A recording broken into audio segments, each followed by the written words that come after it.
Good afternoon, ISC Fast Pitch fans, and welcome to the ISC World Tournament. We are here at the Green Valley Sports Complex in Moline, Illinois. It's the 76th annual ISC World Tournament. This is the 16th trip to the Moline, Rock Island, Quad Cities area. I'm Blair Centered with you on the ISC network with my broadcast partner, Joe Todd. It's a pleasure to be back here, Joe, in the Quad Cities. Yes, it is. It's always great to come back and visit. Got a lot of friends established over the years, so it's great to be back in Moline. On the field are the Toronto BATMEN, the visitors in white, and the home team. It is Doc's Fastball Page Break from Salt Lake City, Utah. We are just wrapping up the coaches conference out there. This is the first game of today. Joe, we had a wonderful ISE Hall of Fame breakfast and induction ceremony this morning, honoring 5 great players, along with a very special, very good friend of ours, Bob McGowan. Yes, it was extremely well planned out. Again, itinerary done by Hall of Fame Committee Chairperson John Thompson for the breakfast. Bob McGowan's been a great friend of ours. Bob introduced me to the ISE back in 2000, brought me in as a game controller in that year, and then in 2002 brought me in as an ISC Canada commissioner. So it was great to be in the crowd today to honor Bob.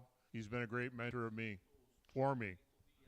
And we also, of course, want to mention Darren Box, Reese Casely, Gerald Muslar, Travis Wilson, and our own Canada East, Ryan, who went into the Hall of Fame today as players.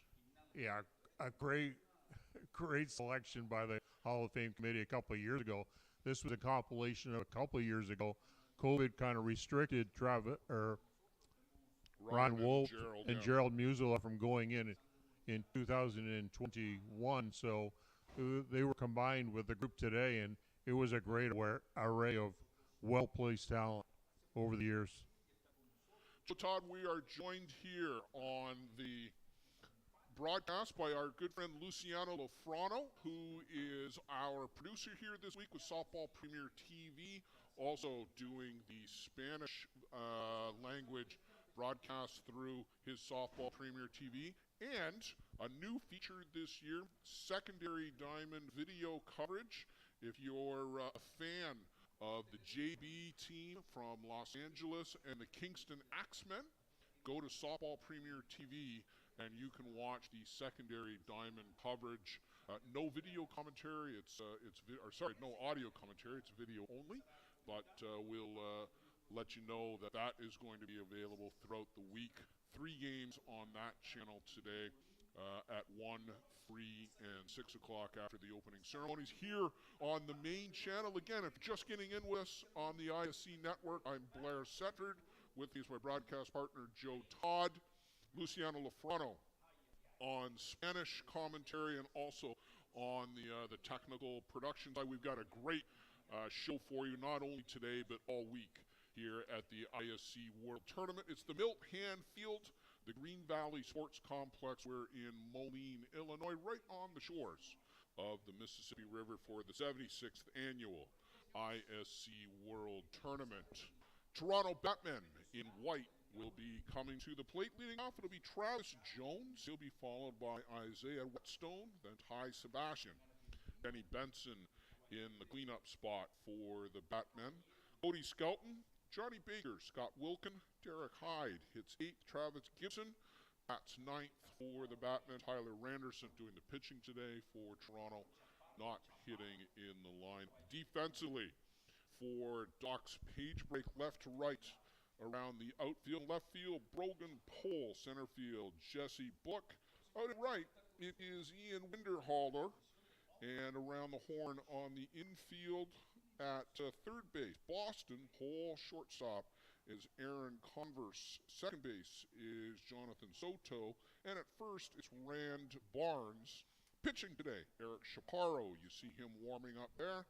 And he is throwing to Tyler Wharton, the catcher for Doc's Page Break. Page Break, Joe Todd won the 2017 ISC 2 championship back that year in Grand Rapids. Grand Rapids, thank you. I was drawing blank there. Grand Rapids Yep. in Michigan.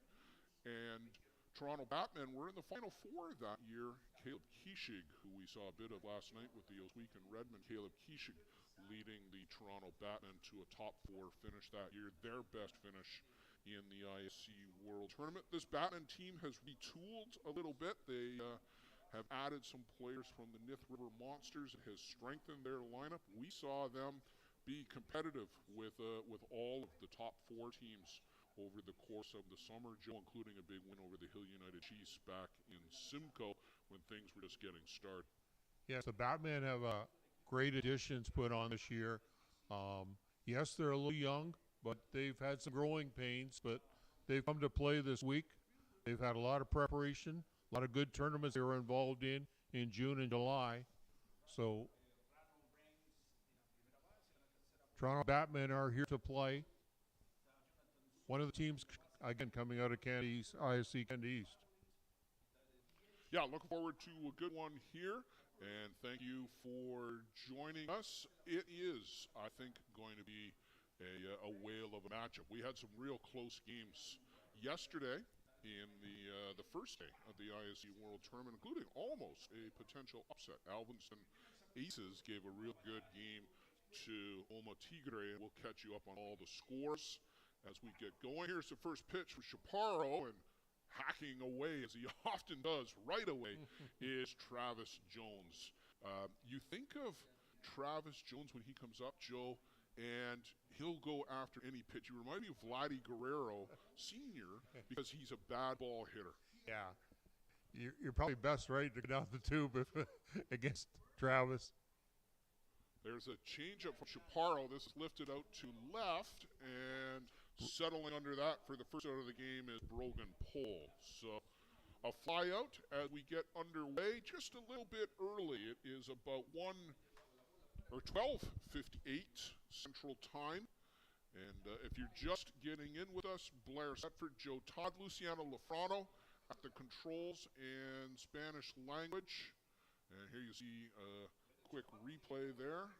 And back up to the plate now is Isaiah Whetstone, another good young player. Isaiah coming over from that Nith River team. And Joe got some pop at the plate here too. He's got good wheels of the very smart ball player. Always uses his head. Got a very good stick. He won't have a lot of power, but he'll hit the ball everywhere. Well, we know he can get it out from time to time too. Whetstone in center field. Chaparro really gets a great launch off the board, Joe. He pushes hard, and he's got a lot of air time and then coming down and some pretty good velocity, too. And if recollection sets me correctly, Chaparro won the ISC2 Top Pitcher Award in Grand Rapids. You are correct, sir. That's when this is downstairs.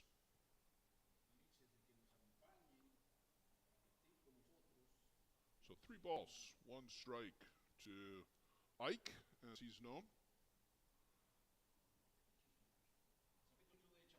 And swing and a miss there. That's a good drop ball from Chaparro.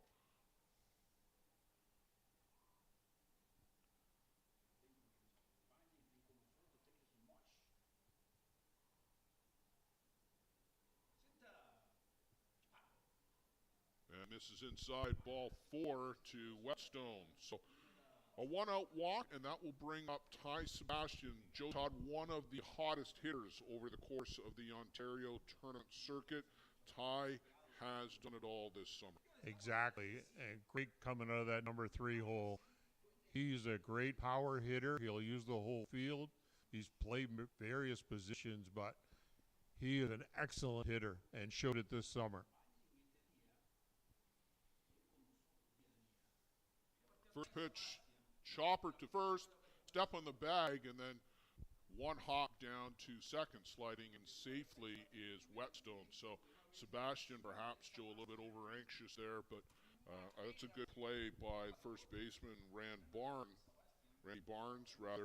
to get the out. Sometimes you're in such a rush to get the lead runner, you forget about making the easy play to get the out. Exactly, yes. Little butterflies, I'm sure. First game. So another left-handed batter here for the Batmen and Denny Benson. And Joe, here's another good young ball player.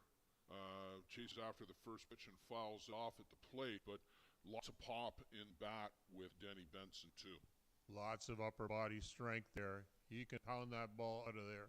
If Chaparro happens to make a mistake, Benson will find that shorter fence out there. You'll see a two-line fence, the shorter 250 fence, I believe, and then the farther outfield 280 fence. Little half swing there by Benson. Good pitch by Chaparro. They're going to ask on the swing. No, they do not get the check swing appeal.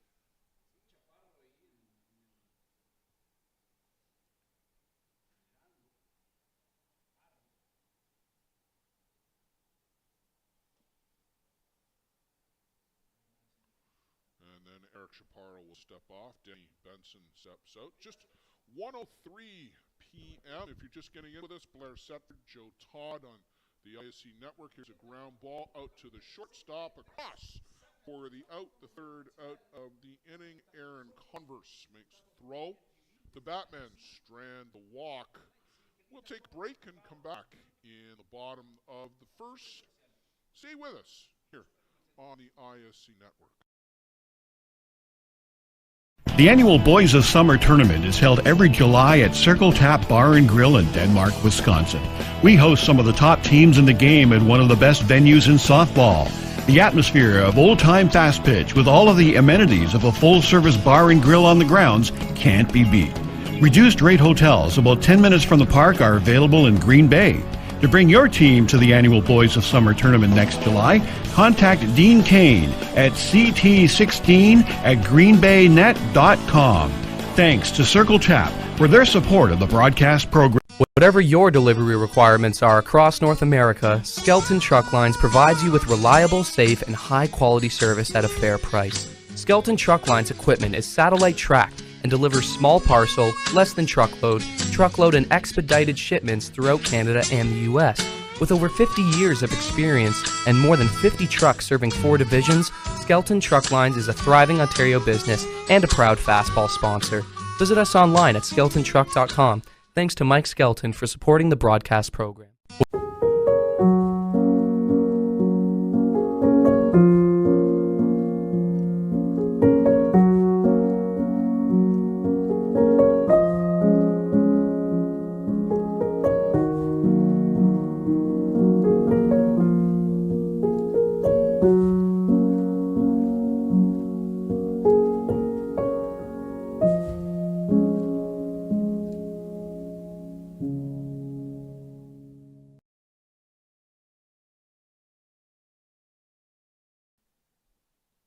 Back here on the ISC Network, and Tyler Randerson just emerging from the Toronto Batman dugout to take his warm-up tosses. Joe Todd, pretty good top of the first inning for Eric Chaparro.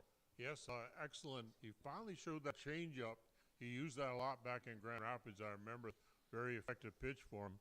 And that was the pitch that he got Denny Benson to field out the shortstop on.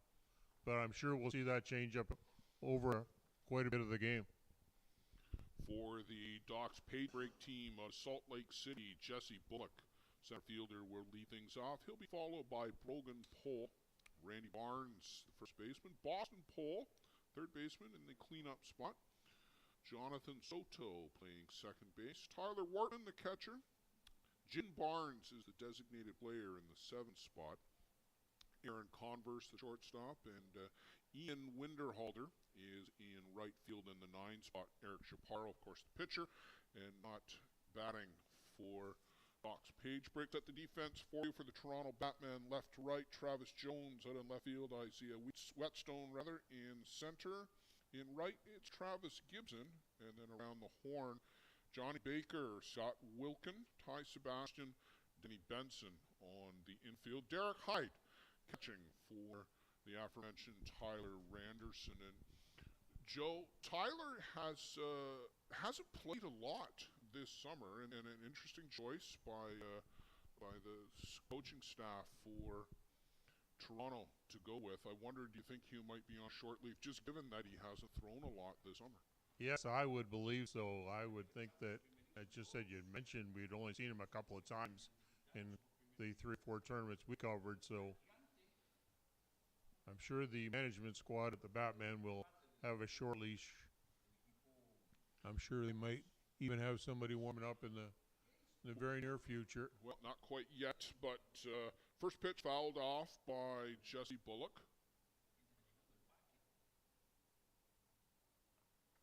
And there's a chopper on the infield. Got to go to the backhand. Turn throw. Nice play out there by Ty Sebastian, who seems to make it look easy, Joe, wherever he plays on the infield. Third, short, second. Has played a little bit of first even. Has also seen a fair bit of mound time for the Batmen. Most impressively, I thought, went pitch for pitch with Waymo Mata back in mid-June at Canada East qualifier, ultimately losing that game in extra innings, but just matched up, I thought, like I said, pitch for pitch with Waymo Mata. Yes, Ty has great range, great fastball sense. That particular play there, he ranged to his left, and then it took a bad bounce and bounced top into his shoulders, but cut it evenly, and then fired that good shot over to first base. Brogan Pohl to the plate.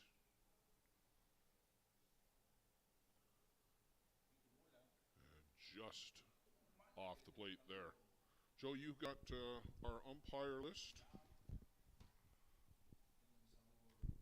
Glenn Brown doing the plate from Washington. At first base is David Fortin from Christchurch, New Zealand, one of the exchange umpires. And at third base is Steve Corvo from Quebec in Canada. So an international crew here. Referee. Ron Sport player. Umpiring this one, the third team out on the field. Fortin's been over all summer. He umpired out in the Canada Cup ladies tournament out in Surrey, BC earlier this summer. And there's a called strike.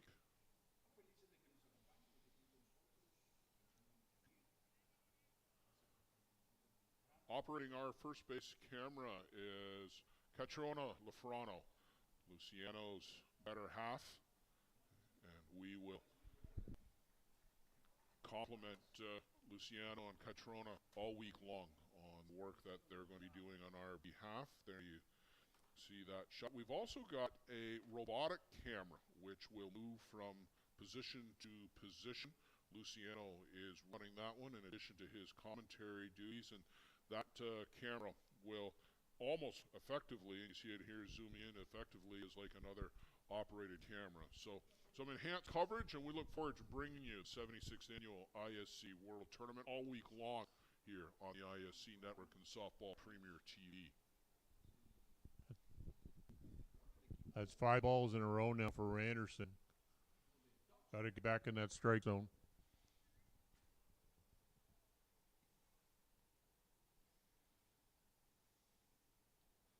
This one misses downstairs, and Joe, you just said six pitches that he has not been able to find the strike zone for, and doing a little bit of landscaping out there. Things can snowball on you in a hurry. You get out of the groove, and it gets hard to get back into it. Very tough.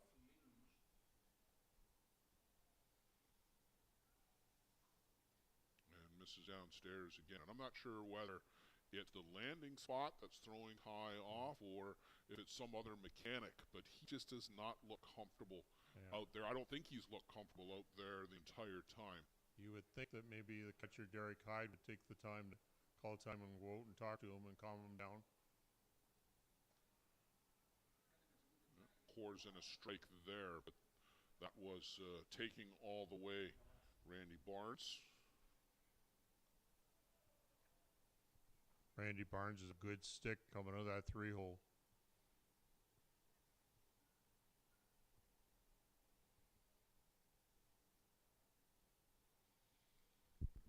No ball 4, that one misses inside, and Randerson working himself into trouble here with a couple of walks. Boston Pohl, the cleanup hitter for Box Page, breaking an opportunity for the Salt Lake team to break out on front, and there you did see Joe, just as you predicted, Derek Hyde out to have a quick conversation with his pitcher. Derek, a good young catcher out of Southwest Ontario, and I think he's a guy that Team Canada is going to have their eye on in the future. Exactly. We've got some great talent all throughout Canada, but Derek Hyde is one of the leading candidates for being one of the replacement catchers in that Canada program.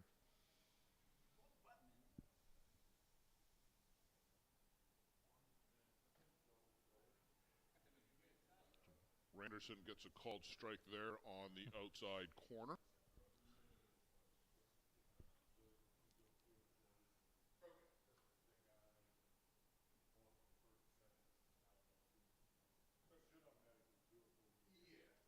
And here's a little bleeder on the infield. Randerson scoops toss to third underhand, and they get the lead runner there, Jesse Bullock. That's actually, Joe, a break for Randerson that ball was to his right and enabled him to go to third easily to make that play to get the lead runner. Exactly. A good, gracious balance out there for Randerson and the Batman. So 2 down, and that will bring up the 5-batter, Jonathan Soto.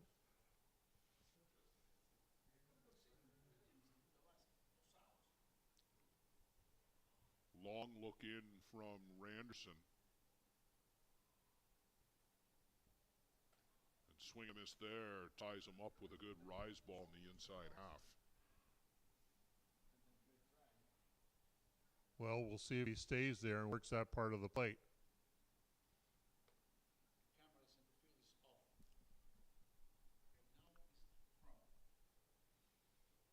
We'll work on getting that center field camera back for you in between innings. Luciano Lafrano will do his Forrest Gump imitation and run all the way out to center field. Try to get that camera fixed. Bear with us, as there's always a gremlin or two in the first broadcast. 0-2 now. We'll see where Randerson comes back, how Hyde works the plate.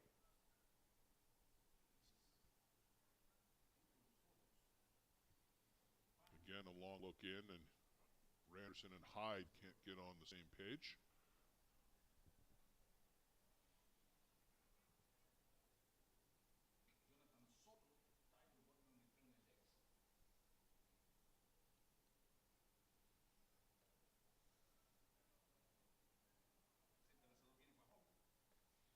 And swing and a miss there. Down goes Jonathan Soto. So Tyler Randerson works into and out of trouble in the bottom of the first. We are scoreless through one complete. Toronto Batman and Salt Lake City from Utah. Fox page break. Stay with us here on the ISC Network.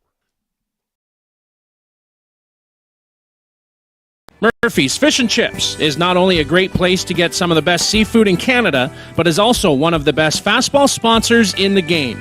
Voted Nova Scotia's best fish and chips by Eastlink TV, Murphy's is a family institution since 1996 and a proud fastball sponsor of many Canadian and ISC championship teams. Open 7 days a week. Come join us for our famous English-style fish and chips or any of our daily specials. Murphy's is located at 88 Esplanade in Truro, Nova Scotia. We thank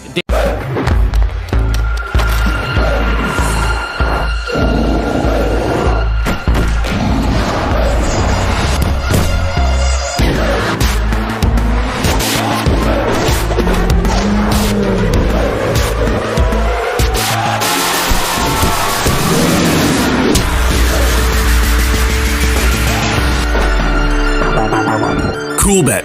Comfortably thrilling. This business was opened in 1965 by my father, Ned Matiosi. Could have walked in here 25, 30 years ago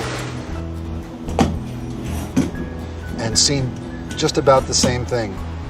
The process of making this suit takes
Chaparro, little change up there, a bit of almost an ephus, Joe. That had almost an arc on it as he dropped that one in for a strike. Good pitch there.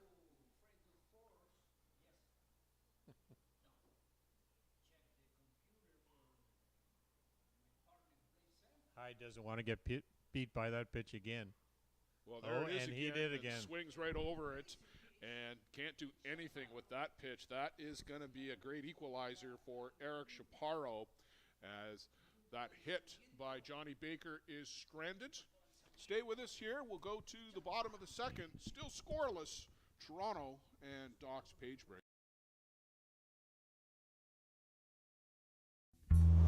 This business was opened in 1965 by my father, Ned Mattiosi.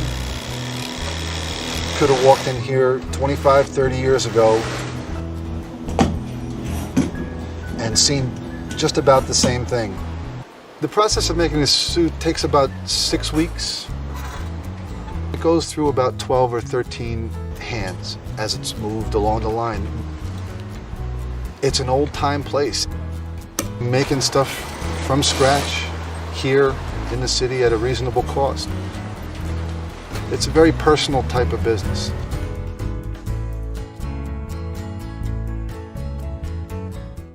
Do you need a reliable supply of products to run your business? Are you tired of having to deal with multiple suppliers to get everything you need? Absolute Business Supply is your dedicated, full-service business supply partner offering over 400,000 products and unmatched customer service. At ABS, we aren't just selling products. We offer a commitment to building meaningful relationships with our customers, getting to know your business goals so we can provide the best possible solutions for your needs. Find us on the web at absolutebusinesssupply.ca and let us get it for you.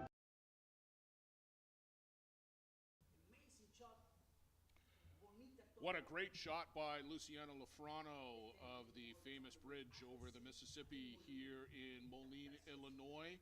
The Quad Cities are separated by the Mississippi. You have Moline on the Mississippi, or on the Illinois side, along with Rock Island, and then Bettendorf and Davenport on the Iowa side. So back here to game action. Tyler Wortman, the catcher for Salt Lake City, is back up.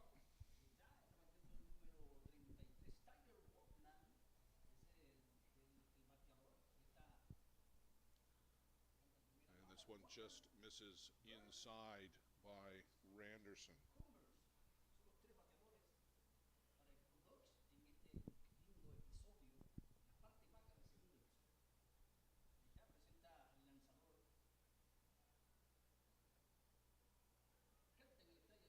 There's a called strike, and Joe, they grow them big out in Salt Lake City. Every guy that's come to the plate looks like he's about 6'2" and a package full of muscle. I think they sent their football team.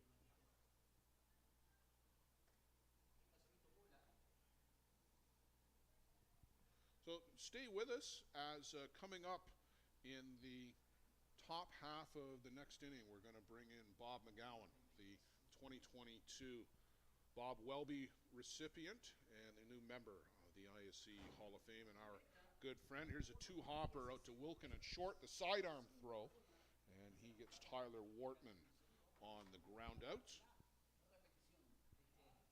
Bring up Jin Barnes. Jin, the father of, I believe it's the father, right, of Randy Barnes? Yes, it is. Yes, it is, yeah. So the veteran in the Salt Lake City area. Of course, Salt Lake City, home to many great teams over the years. Larry Miller Toyota, Larry Miller Chevrolet, Page Break did battle in the leagues out there, in the tournaments, the Pioneer Days tournament for years. These guys still keeping the Pioneer Days tournament going.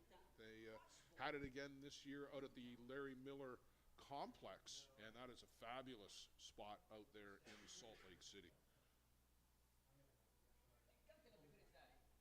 Called strike there on Jim Barnes. Tyler has to keep pounding that strike zone, back-to-back walks in that first inning, so He's going to be trying to pick the corners there.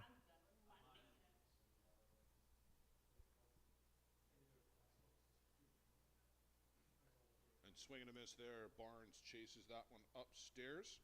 Going on around us, Joe Todd, Bear Creek Express playing Marchio Sausage on the third diamond. 5-0 for Bear Creek in their World Tournament debut. And scoreless, Kingston Axemen and JB on the diamond behind us as Barnes punches this one out to right, having to make a bit of a run out there and making the catch. Oh, he got a late break on that ball, Joe. Travis Gibson. Not sure whether he thought that was just going to fall into his glove, but he had to turn and make a run for it and kind of outstretched just at the last second, able to haul that one in. Exactly, just not a quick. Need a little bit better read off that bat, but maybe the wind's blowing a little bit more than we know about. We're looking at the trees up top, and yeah, there is a bit of movement out there on the trees. You're absolutely right. So 2 down, and Aaron Converse to the plate.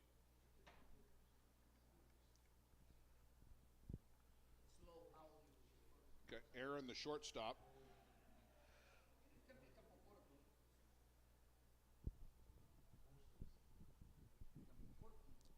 Aaron wearing the old stirrups. Seen a bit of a comeback in some of the old style stirrups and high pants and high socks. Swing and a miss there by Converse. And you see that in the major leagues too, Joe. It is kind of retro night many nights. Great to see. I love the old look. I'll tell you something else. There are a lot of good-looking uniforms here this week at the ISC. Swing and a miss there. 1-2-3 inning. It'll be interesting to see who wins the best dress contest. Stay with us as we're going to bring in Bob McGowan in the top of the next inning, and we'll talk to one of the newest ISC Hall of Fame members. Peligro Sports provides the essentials needed to give your team an edge on the field. Our brand is rooted in creating a unique experience tailored to the specific needs of your team to ensure your performance is at the best level to execute plays. At Peligro Sports, we rally behind our athletes and understand their fight to take their game to a dangerous level. Visit our store at 2200 Amsterdam Avenue in New York City or see us online at peligrosportsnyc.com. Peligro Sports provides the essentials needed to give your team an edge on the field. Our brand is rooted in creating a unique experience tailored to the specific needs of your team to ensure your performance is at the best level to execute plays. At Peligro Sports, we rally behind our athletes and understand their fight to take their game to a dangerous level. Visit our store at 2200 Amsterdam Avenue in New York City or see us online at peligrosportsnyc.com.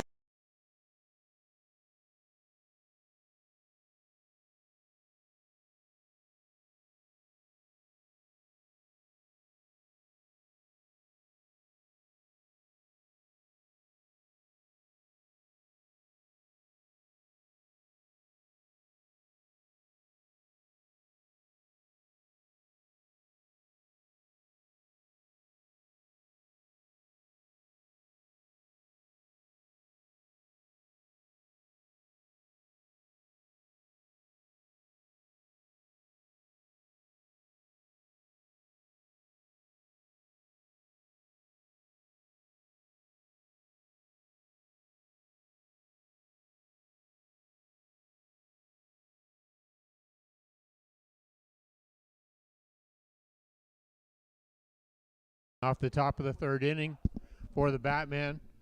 Now at the plate, Travis Gibson, number 9 batter.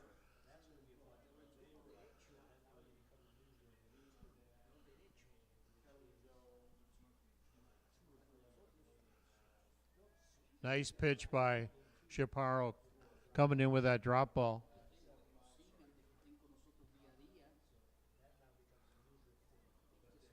One ball, 2 strikes.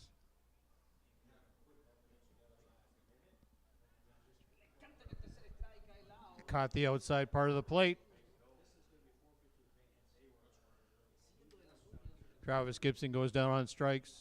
Going back up to the top of the order to Travis Jones, the left fielder for the Toronto Batmen. Travis loves his swing at that first pitch. Did it earlier at his first time at the plate. Flew out to left field. Travis again going out to left field, but this time hitting for a base hit.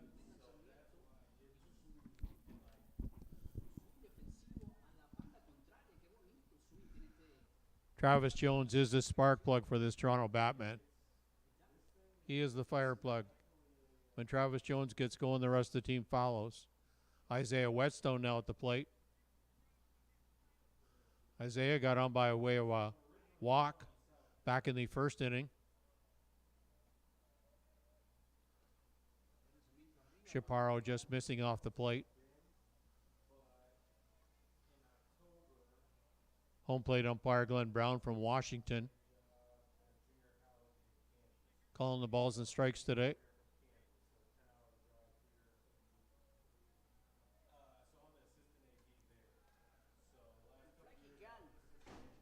Ball going out to left field, but the Ian Winterhalter unable to pick up that ball, and the ball seeing eye single out to right field.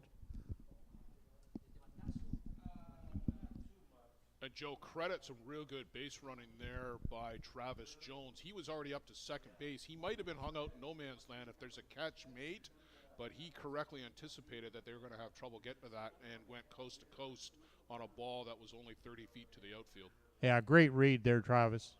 Well, maybe the first base coach helped him too and assisted in there. Runners on the corners now for the Batmen. One down.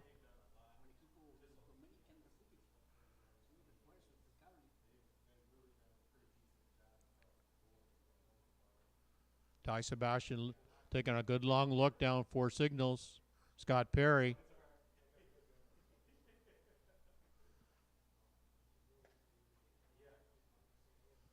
I thought maybe the green light might have been on for Isaiah Whetstone to get down in scoring position.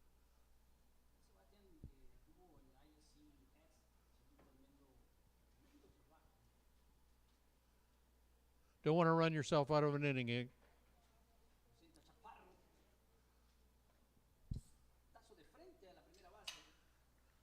That's twice now that Ty Sebastian has fielded out to the first baseman. Got to get a little more better timing against Chaparro for Sebastian. Well, line shot there right into the glove. Some great camera work, and fortunate that able to get back to the base was Whetstone.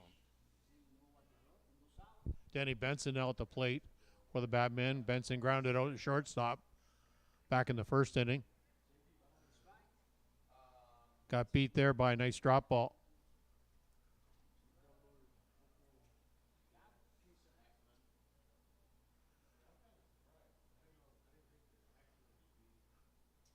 Chaparro very deliberate out on the mound, takes his time.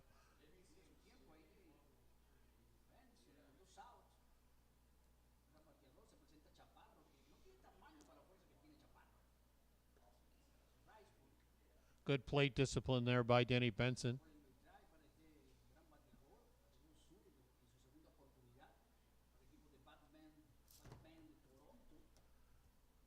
Big part of the game potentially here for the Batmen. Danny Benson hits a long fly ball out to that center fielder. 1 run is scored. Runner still now at third and second. A good, nice double hit the opposite way for Danny Benson, scoring 1 run, the first run of the game for the Batmen.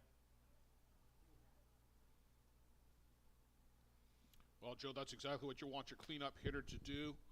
Power hitter gets the ball over the head of the outfielder.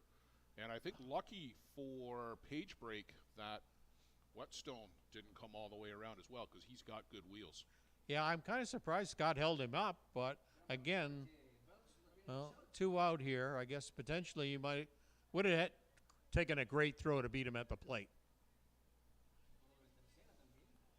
Cody Skelton now at the plate. Change up by Chaparro. It's good. Good catch there by Brogan Paul, the left fielder, for the third out of the inning. But the Toronto Batmen pick up the first run of the game here in the top of the third inning.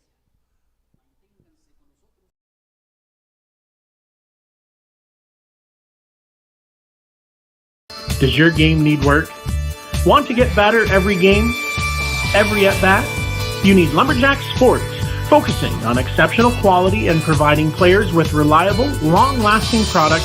Lumberjack Sports brings you in-game equipment and off-field workout gear, designed and tested by top fastball player Nick Shales.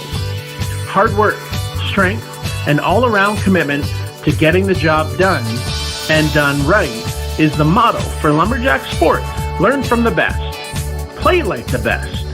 Check out lumberjacksports.ca to put your game over the top. For the best Bear Tent banter on the airwaves, listen to Dust Up with Hilly and Lolly. Here's some of the biggest stars chatting with two of Newfoundland's own, Jason Hill and Steve Mullally. It's unfiltered and uncensored. Dust Up with Hilly and Lolly, wherever you get your podcasts. Yes, bye.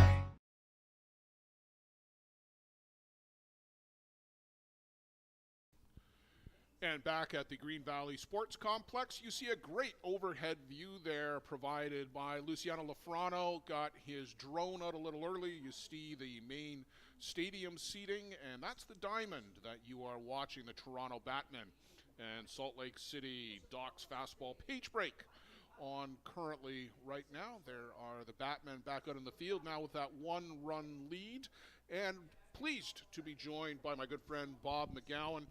Bob, going into the Hall of Fame this morning, the 2022 recipient of the Bob Welby Award. You told me once that you knew Bob Welby. I did. I knew Bob Welby back in the early 90s. I met him when I first started. He was just a very nice gentleman, full of energy, and a great representative of the ISC in the St. Louis area. Bob, you started in the ISC in the mid-90s as the Travel League Commissioner, and you were taking over a league that was in a little bit of difficulty, but through a lot of hard work, that Travel League really became something to behold. Yeah, it grew actually from the time I came aboard with some great help. I think up to as many as 17 teams that played in the league, right from across Ontario and even into Quebec. It was something that you really worked hard at, and I know you went out. You got a lot of sponsors. I remember we had Molson's on board and Kelsey's and things like that. How important was it to reestablish that credibility with the teams?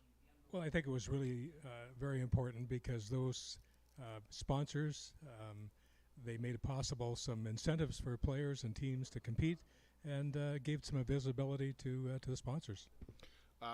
We've always felt that getting into the World Tournament from Ontario was often the hardest thing to do. Some of the qualifier tournaments over the years, what's one of your favorite memories from the qualifier tournaments? Well, just the extra inning play, like right down to the final game to decide, who was going. And then back in the day, then we sort of took hat in hand and had to contact Mill Stark for that extra berth to get both teams there. But it was very competitive play right down to the final game. Some of the top teams, the Toronto Gators, the Waterloo Twins, the Owen Sound Tiremen, but there were some other teams too that really came along over the years and established themselves too. I think of teams like the Scarborough Thunder. We were talking about them a little bit earlier today. Interkip Eagles were always a tough team. Even a team like Palermo, who would go on to have some success in ISC2, all came through the Travel League and all through that infrastructure that you put together. Yep, and we're proud of doing that. And I believe that the opportunity to come into the ISC really upgraded their own team recruitment and schedule plan for the year. That was the big goal that they wanted to do, was to get to the ISC. And I really believe that that whole process and league definitely benefited from our program. Let's flash forward a little bit to 2000 and 2001, and you brought an idea to the board to create a new division because there was a whole bunch of teams all across North America that weren't playing in ISC, and that's how ISC2 was created. Yeah. No, I could definitely see that there was a huge opportunity for us, and at that moment, they were off to the States to compete in big championships with NAFA, and I guess I always wondered why the ISC wouldn't increase their brand by bringing in these teams to compete under our banner. And did you ever think that ISC2 would go on to be as successful as it became? 40 teams every year competing in what was probably the most competitive tournament in terms of anybody could win it. Yeah. Well, I don't know whether I can really say that I envisioned what or what happened, but I knew for sure that there was a huge opportunity to bring on these teams, especially from Ontario, and I think we found that out in 2002. And the next time Kitchener had it, there was a huge draw and support by the local fans. It really did seem to take on a life of its own. I can remember those crowds at Bud Park, 1,000 people or more up on that amphitheater in Bud Park to watch. And it seemed like the entire town of Mixburg, Ontario, came out to watch the Mixburg Twins that one year. Yeah. And I think in the final game of that second time they had the World Tournament in Kitchener, I think that the IS2 on some occasions may have outdrawn the ISC. They certainly filled the park, for not only the ISC final, the fans stayed around and filled the park even more for the final. Well, and that was always the benefit of the local content, and I think that was one thing that you established right away was these were going to be the local teams. They weren't going to be put together with all kinds of outer region players. One of the things that you did was you capped the outer region players at 2, and that was a little bit controversial. It definitely was, because they looked at their own program and they were trying to make it as strong as they could, but we were trying to balance it as much as we could to make it fair and competitive games going on. Yeah, and I think that was certainly achieved in ISC2, and there were a couple of repeat winners over the years, the Harrison Mercuries, but you look at some of those teams that never quite won an ISC2 but could have over the years, and it was so competitive but so balanced as well. Yes, for sure. Yeah. That was one of the hallmarks, certainly, of ISC2. Bob, you talked this morning about how important the friendships were in ISC. I've heard a lot of the players over the years say the same thing. Some great people that you brought into the association: Joe Todd, Al Doran. You mentioned Doug and Chris Bach and some others. How great was it to surround yourself with great people? Well, it made me look pretty good, and that's the reason I'm here today. But going back, like say somebody like Al Dorn, for instance, a guy that worked hard during the tournament, and he brought the game from the local towns and fields to the world. I remember appearing at one of the ISC World Tournaments, and this couple came in from New Zealand and looked confused, and I asked, could I help them? And I said, you're probably here to see all the big stars of the day. And they said, yeah, but you know what? Where's Al Dorn? We want to talk to him because he brought us all the ISC information. And during that time, he was a pretty big part of getting all the ISC details out to the world. Yeah, and of course, as the game has evolved, we see things like social media. But Al Doran was the first one to be doing that, and you had a hand in bringing in Al Doran. The game has changed though over the years, hasn't it? And and it's much more international now. Absolutely, absolutely.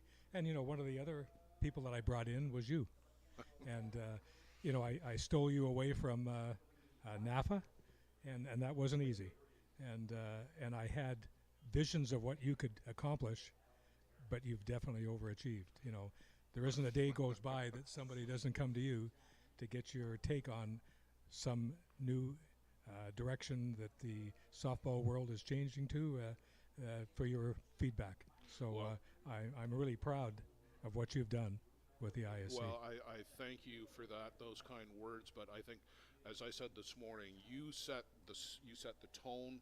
You built the foundation for a lot of the successful things that the ISC does as an organization. And there are founders of organizations, but then there are people who do foundational things.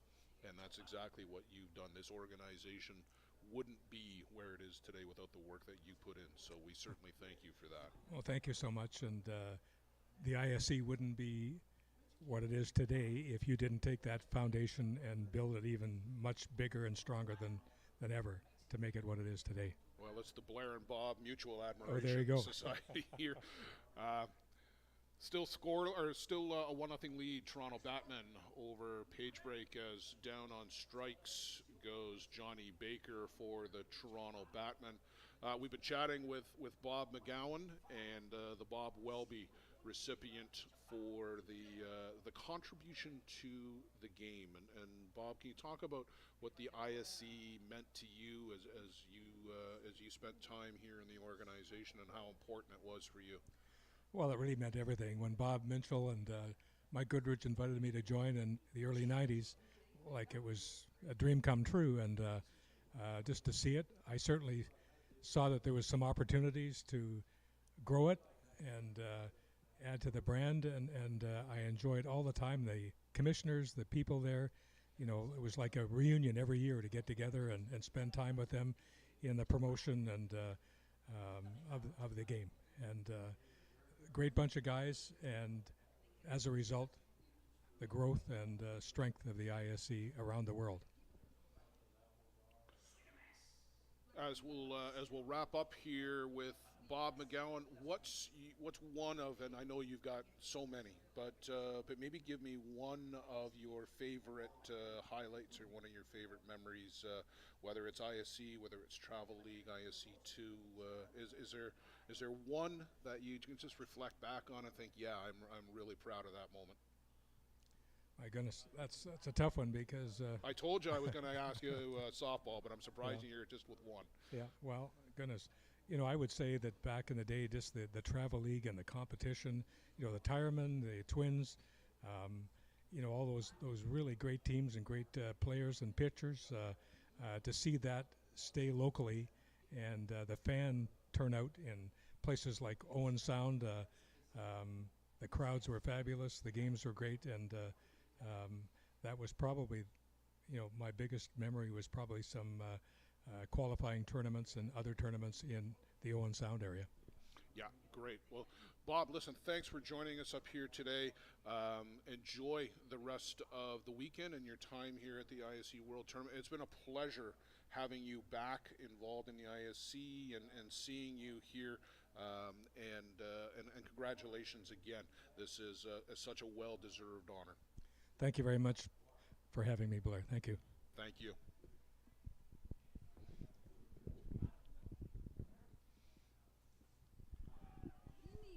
This one is punched out to left field as Derek Hyde aboard with a single. And we're going to say thanks again to Bob McGowan for joining us. We tried to get Bob up in the booth many times back in the ISC2 days, and he always declined. But an honor and a privilege to do the presentation speech this morning for Bob. And we're going to get more of the new inductees up here in the booth joining us over the rest of today and into tomorrow as well. But Bob, thank you again, much appreciated, and enjoy the game, and we'll enjoy a beverage or two later. All right, thank you. Travis Gibson now at the plate. Travis got caught looking at a third strike back in the third inning. Chaparro started off the inning with back-to-back strikeouts, followed up by that off-field single by Derek Hyde. All caught up on the play now.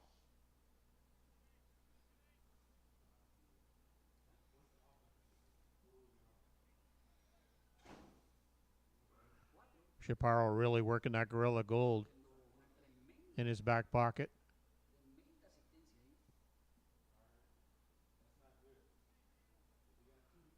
Time being called by Gibson now. Home plate umpire Glenn Brown from Washington, granting Gibson that time.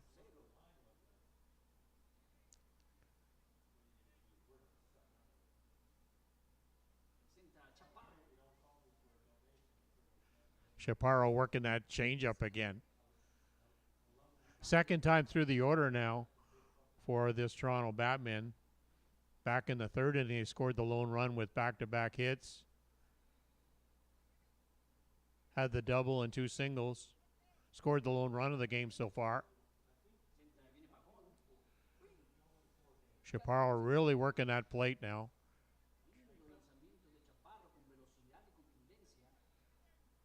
Two balls, 2 strikes to Gibson.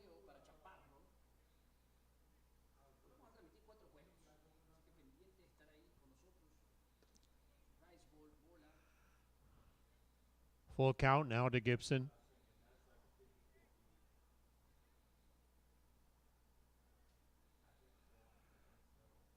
If that bottom part of the order can get on, really sets up that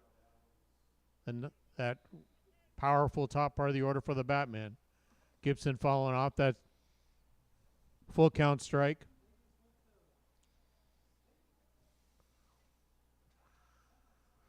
Well, here's the little games that they play, the little smaller games inside the game. What will Chaparro bring? Will Gibson be able to get a bat on it? We'll see if he comes back with a changeup. Come back with the rise ball, but it was just inside. Walked Gibson. That's the second walk for Chaparro this game so far. Back up to the top part of the order now for Travis Jones. Travis loves swinging at that first pitch. Travis has gone to the left side of the field both times so far in this game. And gone that way again. But flew out to the left fielder, Brogan Paul, for the third out of the inning. So with 3.5 complete now, we'll take it down to the bottom of the fourth inning with the Docs Page Break team coming to the plate. The annual Boys of Summer tournament is held every July at Circle Tap Bar and Grill in Denmark, Wisconsin. We host some of the top teams in the game at one of the best venues in softball. The atmosphere of old-time fast pitch with all of the amenities of a full-service bar and grill on the grounds can't be beat. Reduced rate hotels about 10 minutes from the park are available in Green Bay. To bring your team to the annual Boys of Summer tournament next July, contact Dean Kane at ct16@greenbaynet.com. Thanks to Circle Tap for their support of the broadcast program. Whatever your delivery requirements are across North America, Skelton Truck Lines provides you with reliable, safe, and high-quality service at a fair price. Skelton Truck Lines equipment is satellite tracked and delivers small parcel, less than truckload, and expedited shipments throughout Canada and the U.S. With over 50 years of experience and more than 50 trucks serving 4 divisions, Skelton Truck Lines is a thriving Ontario business and a proud fastball sponsor. Visit us online at skeltontruck.com. Thanks to Mike Skelton for supporting the broadcast program. And we're back with that great look. The Mississippi River and one of the brand new bridges. They were working on that bridge way back in 2009. Took them a number of years to finish that, and it's great to see all of the advancements and improvements that they've made here in the Quad Cities area. As we are back here for, Joe, what is this, the 6th time, including 2021 in Eldridge, the 6th time since 2009. And the park looking great. The Green Valley Sports Complex here, Milthand Field, is the main diamond. And you see Tyler Randerson wrapping up his warm-up pitches. Toronto Batmen enjoying that 1-0 lead. We hope you enjoyed the interview with Bob McGowan, a very special person for both Joe Todd and myself. It was Bob McGowan who brought both of us into the ISC, and I know he speaks very fondly of us, but we certainly are very proud of Bob, and seeing him inducted into the ISC Hall of Fame today was a very special moment, Joe. Exactly. Bob was always a mentor for me. Always looked up to Bob for his great insight into the game and what it takes to make it happen. First pitch swinging, popped up down the left side, and Johnny Baker makes the catch right up against the mesh. And Joe, I wonder if he was able to press some of that mesh out of the way to be able to make the grab, a little flexibility there. Yes, I think he did. Actually, he leaned on it, so. There you see the replay there, some of the great camera work from Catrona Lafrano out there doing a great job from the first base side. Glenn Brown, the home plate umpire, going down to make that call. This one fouled out of play.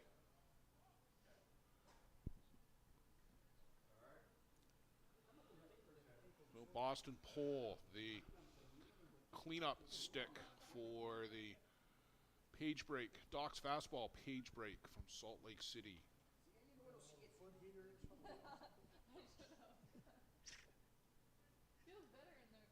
Upstairs from Randerson.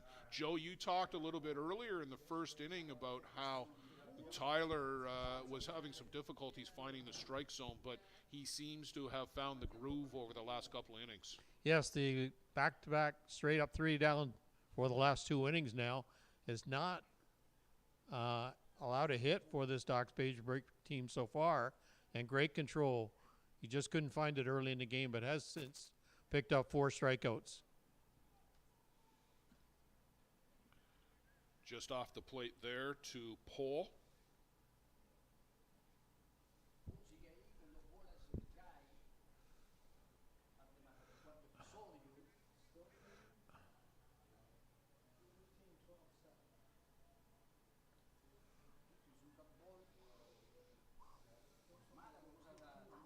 Pole hit that soft number back to Randerson back in the first inning. Got on by way of a fielder's choice.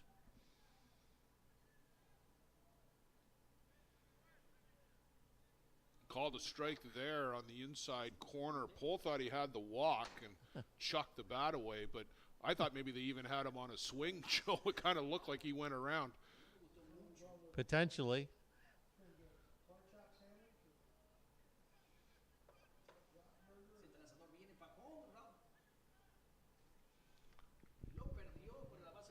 Randerson just missed the mascot with that pitch, and now aboard on the walk is Pole. That'll bring up Jonathan Soto. Third walk of the game for you, Tyler Randerson.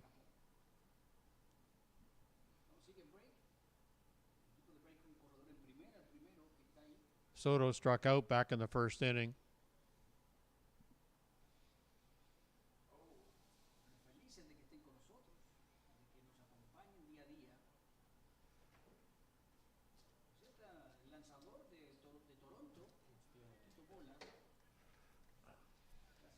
Randerson off the plate as he opens up to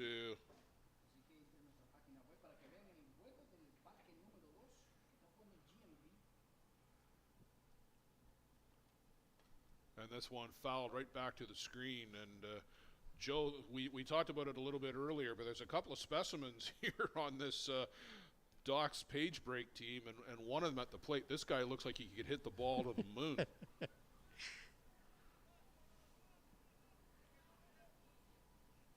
Still the top part of the order here for Doc's page break.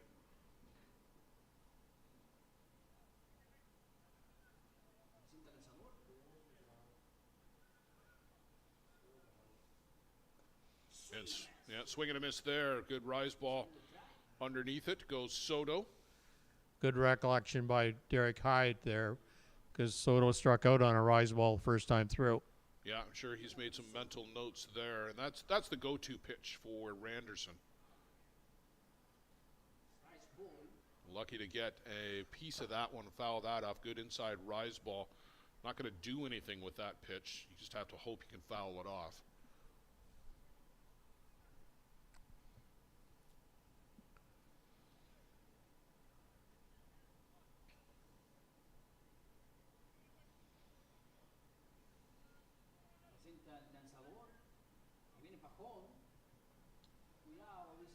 Had a notion to go, and no, says that's Steve Corriveau, right? Joe on the shift over there? That's correct, yeah. Just looking around us, JB now with a 1-0 lead over the Kingston Axemen. That's a good one. That game is streaming on our secondary channel on Softball Premier TV. There's a called strike 3. Randerson with a changeup of his own. And Soto questioned Glenn Brown's call there as he leaves the batting area. So JB 1-0 up on Kingston Axemen. Again, our secondary streaming on Diamond 7 today on softballpremiertv.com. Bear Creek Express 8-0 out in front on Marchio Sausage from St. Paul, Minnesota.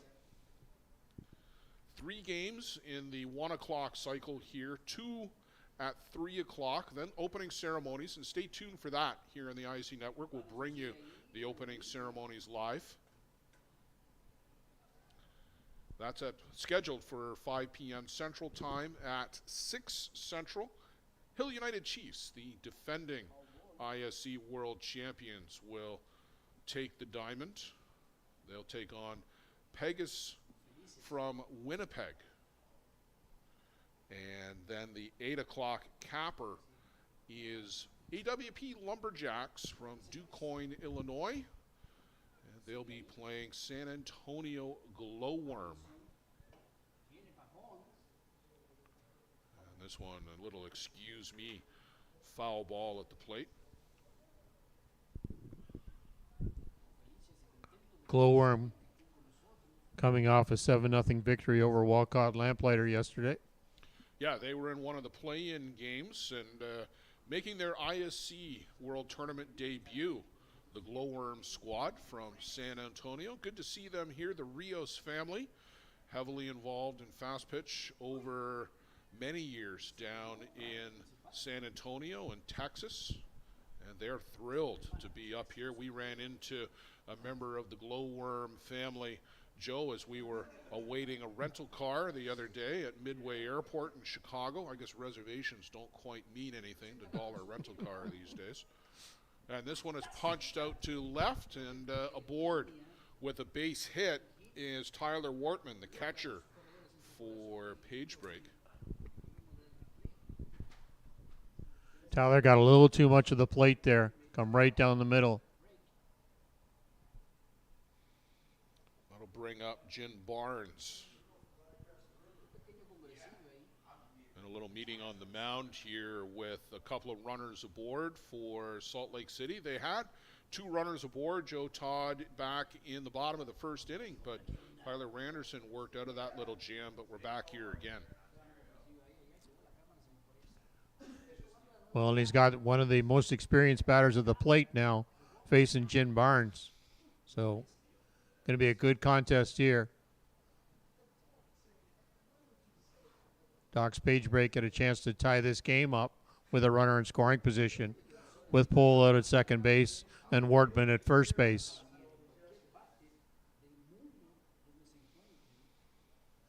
Barnes got on by way of a, sorry, he didn't get on. He got out by way of a fly ball out to right fielder Travis Gibson back in the second inning. Barnes did a good job on that.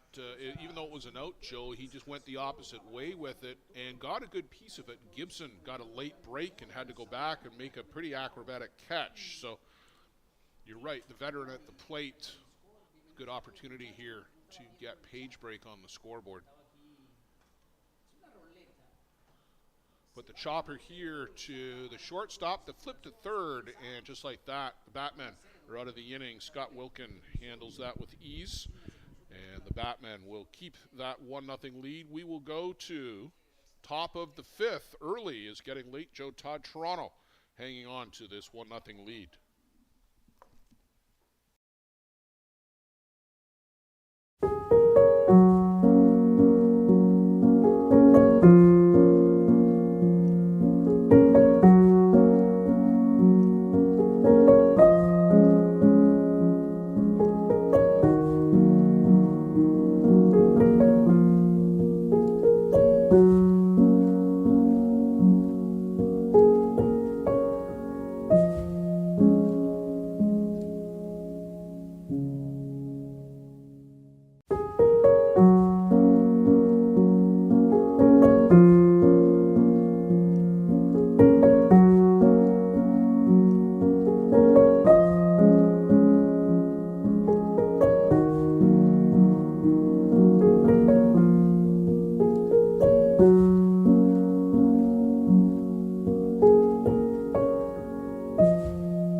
Joe Todd, I don't know about you, but I would love a steak after that ad from Big Pete's. What do you say? Some mushrooms on your tomahawk ribeye? You betcha, and fried onions. Well, fried onions, too. Well, I don't know about that, but certainly a loaded baked potato, I think, to go with a big tomahawk will fit right in with Greg Leather and Greg Hicks. I like garlic mash. Okay, well, I'm with you there on that.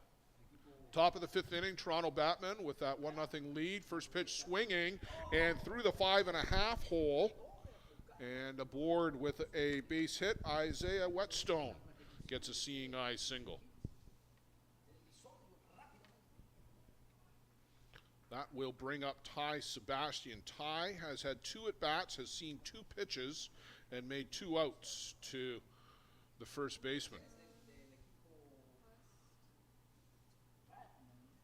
Scott Perry down making a substitution, and I think we've got a pinch runner down at first base, which is an interesting change for Isaiah Whetstone. Joe, who do we got coming in? I'm trying to read. 18?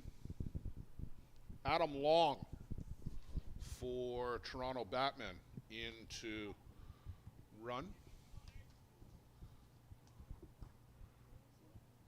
And Joe, are you surprised there? Pinch runner for Whetstone? Is there an injury, anything that you're aware of? And nothing that I'm aware of, but I can't see where that, in normal circumstances, wouldn't be a standing play. So Sebastian fouls off that first offering from Chaparro. Especially that's a victory for Ty, Joe, because he's not out on the first pitch. All right.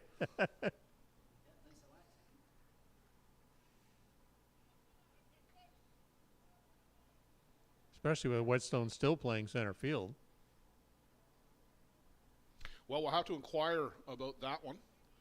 In the meantime, we'll see how Eric Chaparro deals with Ty Sebastian and works outside and away for ball 1-1-1 to the Brussels, Ontario native. We give a shout out to the Brussels Tigers, Ty's club team.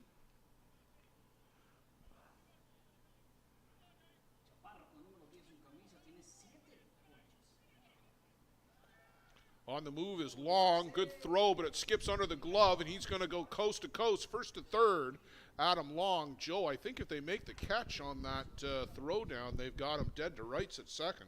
That's correct. And it wasn't too bad of a throw. I thought it was right in the area.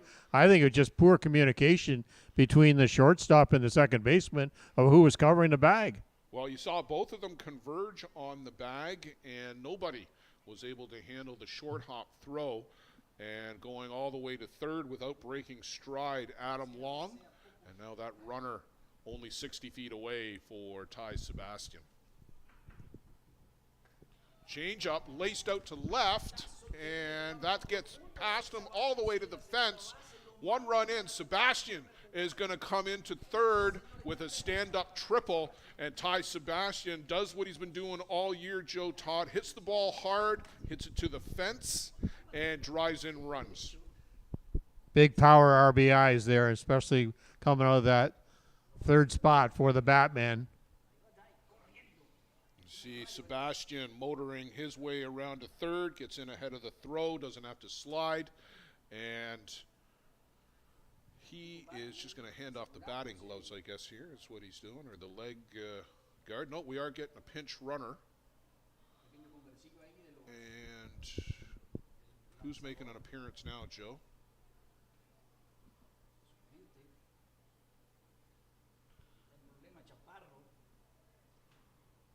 And there's a conversation out on left as well. You just saw it at the top of your screen there for a second.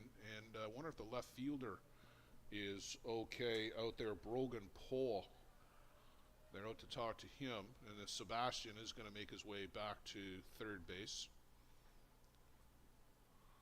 So conversations all around the diamond as Wortman out to talk with Chaparro. Ty had made a big adjustment to his swing. He had gotten beaten twice by the changeup in the first and third inning and grounded out both times to the first baseman. Altered his swing there and took it the opposite way. and drove in the second run for the Batmen. Yeah, Joey definitely made the adjustment because he hit the changeup, kept the weight back.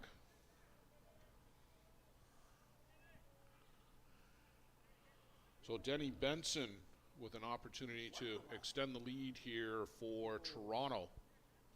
Called strike on the inside corner from Chaparro. Benson with a double back in the third inning for the first RBI for the Batmen today. And swings through that one. Didn't look good on that drop ball. 0-2 the count. We'll see if Chaparro comes back with that same drop.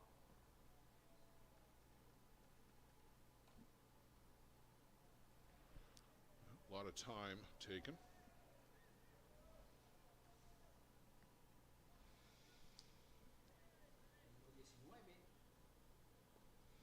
Swing and a miss there. Down goes Denny Benson. And that's a good sequence, Joe, from Eric Chaparro. They came up and in and then busted him down and in to get the strikeout.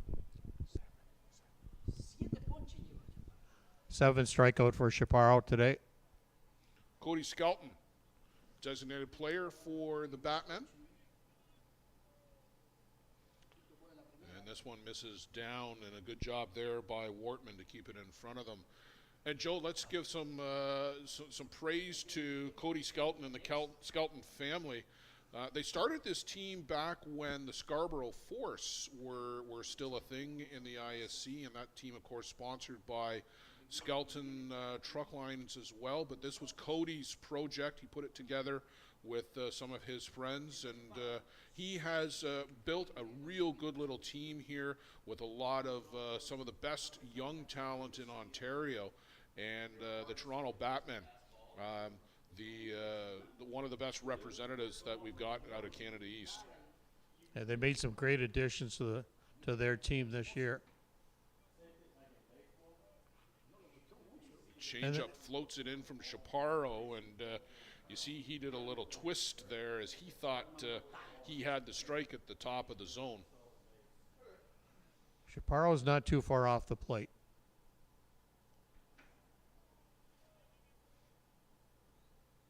Skelton choked up on the bat a little bit, but an inch poking out at the bottom of that grip.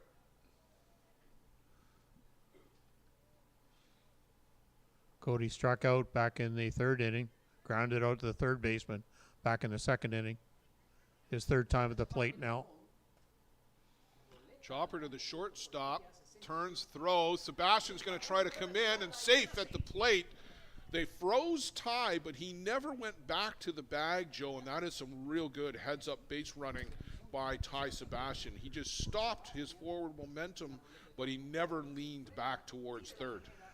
Well, and he would have thought here the shortstop from Page Break would have kind of checked him a little bit because he had not a bad arm going over first base, but he didn't check him at all. He picked the ball up and looked, but then didn't give the head check at least. Yeah, I think maybe could have done a little bit more to freeze him there because you know that that Cody doesn't run all that well. So anyway, they give up the run, the ground out for Cody Skelton, but the Batmen now out in front, 3-0.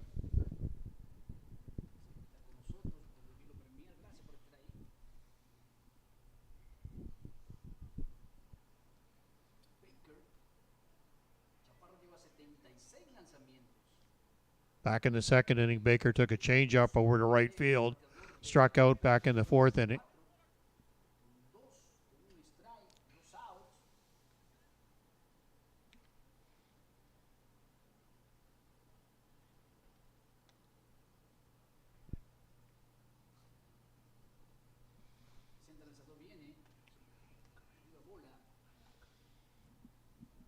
Joe, give a little shout out to some people who have been joining us.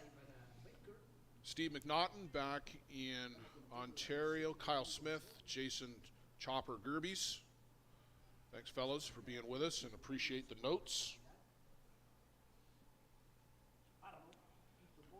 Change up there from Chaparro, misses down low.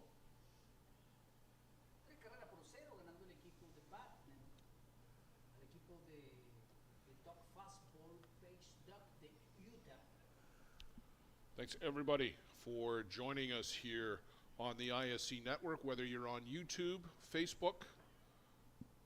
Hope you're enjoying today. To Hopper out to the third baseman, Boston Pole. And that will get Page break out of the inning, but Toronto push across. Another run. They'll take that 3-0 lead now to the bottom of the fifth inning. Stay with us here on the ISC Network. Murphy's Fish and Chips is not only a great place to get some of the best seafood in Canada, but is also one of the best fastball sponsors in the game. Voted Nova Scotia's best fish and chips by Eastlink TV, Murphy's is a family institution since 1996 and a proud fastball sponsor of many Canadian and ISC championship teams. Open 7 days a week. Come join us for our famous English-style fish and chips or any of our daily specials. Murphy's is located at 88 Esplanade in Truro, Nova Scotia. We thank Dave T. Anderson and Murphy's Fish and Chips for their commitment to fastball and the broadcast program.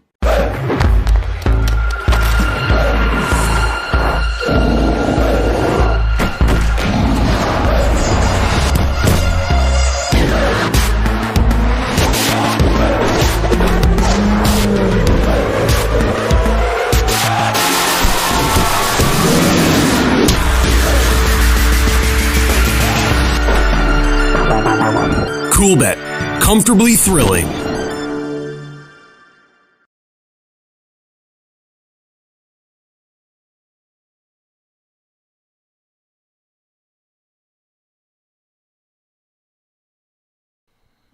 Here we are back at Milton Field, the Green Valley Sports Complex in Moline, Illinois. It is the 76th annual ISC World Tournament. Blair Setford, Joe Todd, Luciano Lafrano, Katrina Lafrano, bringing you the sights and sounds from the ISC World Tournament. 24 degrees overcast for our American friends. That is low 70s here in Moline. It is much more comfortable today with the overcast weather, Joe Todd. It was hot and sticky yesterday with the full sunshine in effect, but that was about as hot as it was going to get yesterday. Yes, it was, and it was extremely sticky, and it was still hot last night at 11 o'clock or 10 o'clock when we left the ballpark. Still close to the 90s then. Well, much more comfortable today. Joe, as a former coach and as a former player, we both know that you would play all day long in weather like this that is comfortable and enjoyable. And gray and overcast is beautiful. Adam Converse to lead things off, the 8th batter in the order for Doc's Page break. They need to put a couple of hits together, Joe. They have had a couple of opportunities here, but just haven't been able to get one when they needed it. Yeah, just picked up the one hit so far by Wortman back in that 4th inning.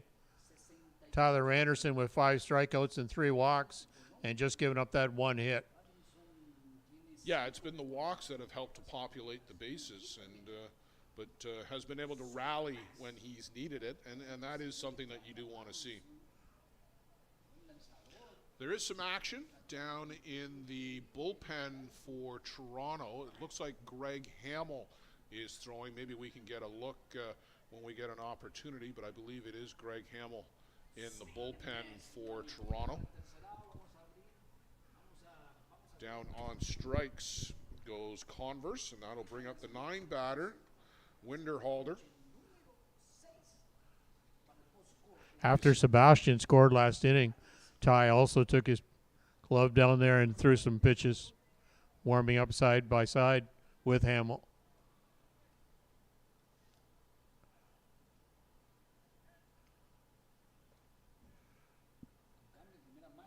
You know, we talked, Joe, last night. We saw that with the Niagara Stompers, where Kyle Linton went 6 strong, and then they brought in Ryan French for the 7th. I wonder if we'll see something similar here, where Sebastian goes 5 or 6, and then they get somebody to come in for the last couple innings. Yes, I wouldn't be surprised too. Early in the week, you don't want to burn any one particular pitcher out. give them the feel of the tournament.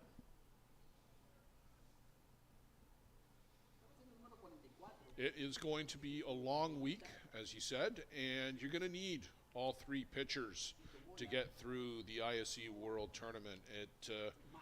It's been a few years since we saw Adam Folkert run through. Probably 2017 was the last one where somebody just absolutely dominated the whole event. You could argue that Andrew Kirkpatrick perhaps did that as well, but even there were games at the beginning of the week where Andrew only pitched an inning or two.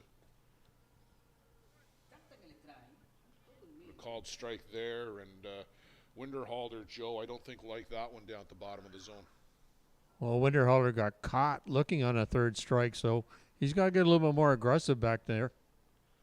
Joe, I can tell you we got a final, 8-0 for the Bear Creek Express, winning that one over there. Another final over here, 3-0 for J&B as they shut out the Kingston Axemen. But that game a lot closer, I think, than anybody thought, as the Axemen competitive in their lead-off for the 2022 ISE World Tournament. 3-0 here, Toronto BATMEN out in front on Doc's page break. So this is the last game in the cycle.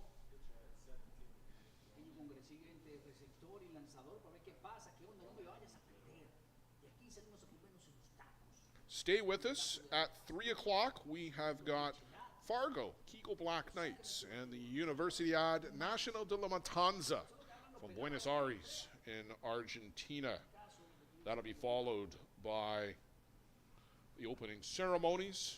Hill United Chiefs, Pegasus Redmen at 6 p.m. Central Time, and then the nightcapper, AWP Lumberjacks and San Antonio Glowworm.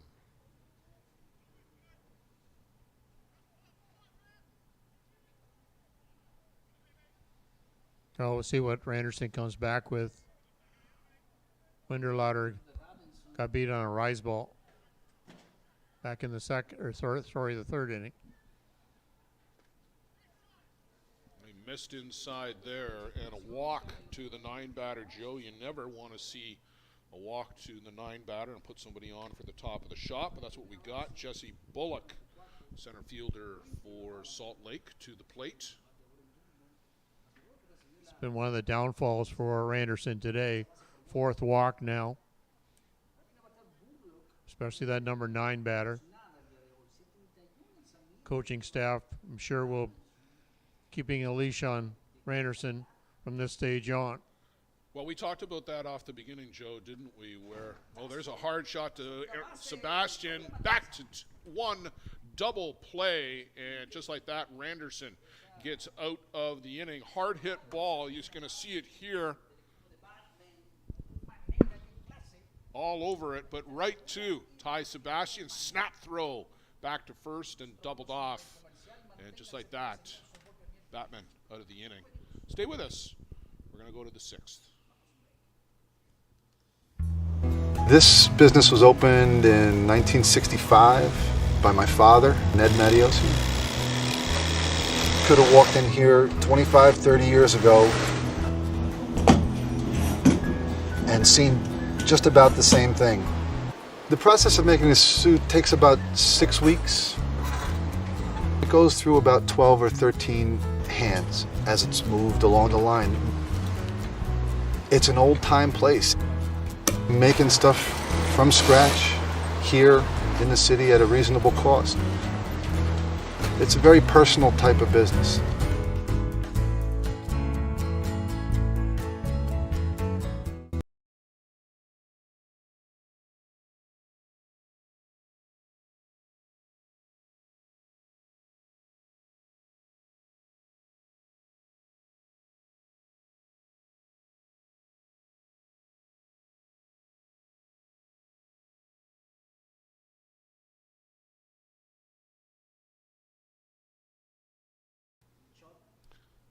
And there's the entrance to the Green Valley Park. That's where we are, Green Valley Sports Complex, just on the edge of town here in Moline, Illinois. And As we peek over the tree line, you will see the main fourplex here. There's a second fourplex as well. We're using those as the practice diamonds for the teams. But here we are, Milt Hand Field. And Milt Hand, an umpire here in the Moline area for many, many years, and dedicated to this field to him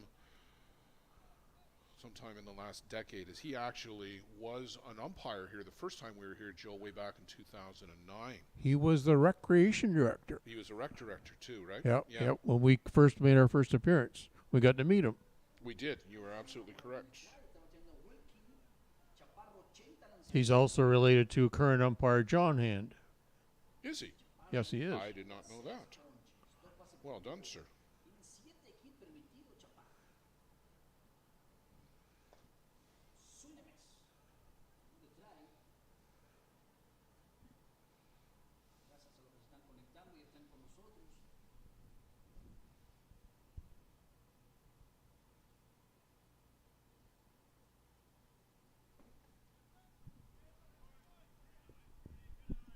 Chaparro really looking for that call there from home plate umpire Glenn Brown.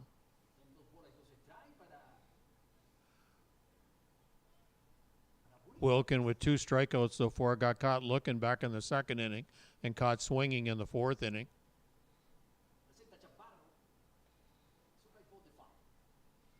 Wilkin with a late attempt on that bat. Has to bring those hands through quicker.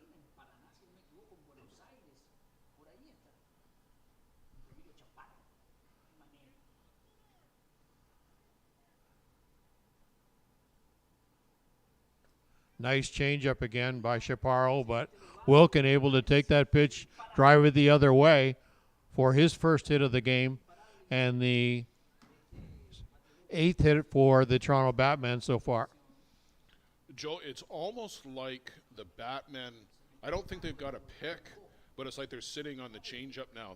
They know they're going to get one every at bat, and they're sitting on it, and you have to wonder if maybe Chaparro and Wortman want to put that pitch away for an inning. Yeah, you would think so. I know that Wilkin got beat on that changeup, but you can only show it so many times.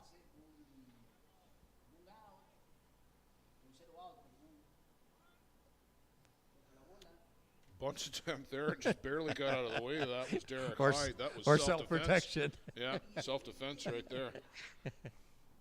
Get a bat on it or get hit. Derek 1 for 2 so far. Single back in the 4th. K back in the 2nd.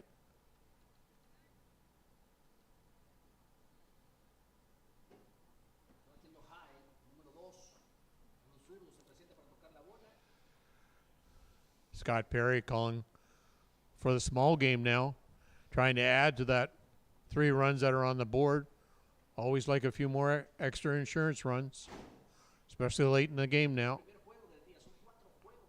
Joe, what's your thought, though, on bunting your 8 guy to get to the 9 guy? Yeah. I know you love your bunting. I like my bunting, but I guess I don't know them as well as Scott does. Oh, that's a Great. good bit of hitting there by Yeah. Derek Hyde as he rips that one past the second baseman out to right for a base hit. No chance there for Soto. And Hyde, good bit of hitting, and now a pair of runners aboard for the 9 batter, and Joe, even I'm putting the bunt on here. Yeah, I would think so. Gibson hasn't looked strong at the plate. Got caught swinging back in the 3rd. Got on by way of a walk back in the 4th. So I would think that would be the play.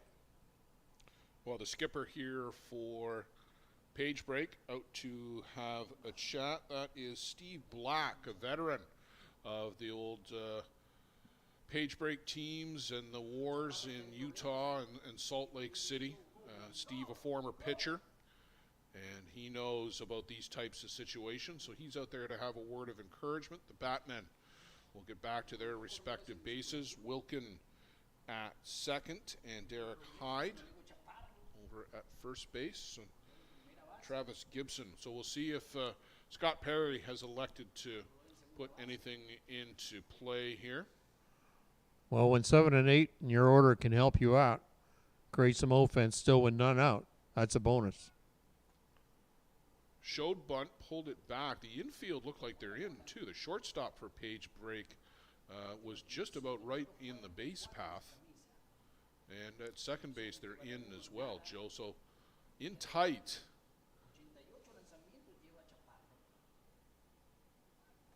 And there's a bunt down. It's a good one. They're going to snap throw to third. That's going to get off his glove. Just rolls out into left. And around to score is Wilkin. I like the idea, Joe. The execution was off, but I don't know. Like, do you just get the out on that play? It's so hard to turn and make that throw at third. Yeah, it would have been a great play, but the throw was off by the third baseman. If the throw was on the money, he was out at the bag.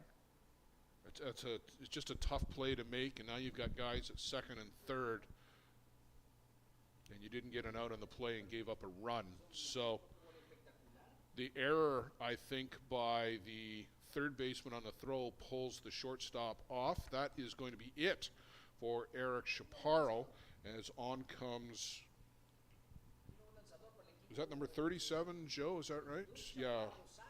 Jose Fuel. We'll take a break. We will sort it out and let you know. Stay with us here on the ISE Network.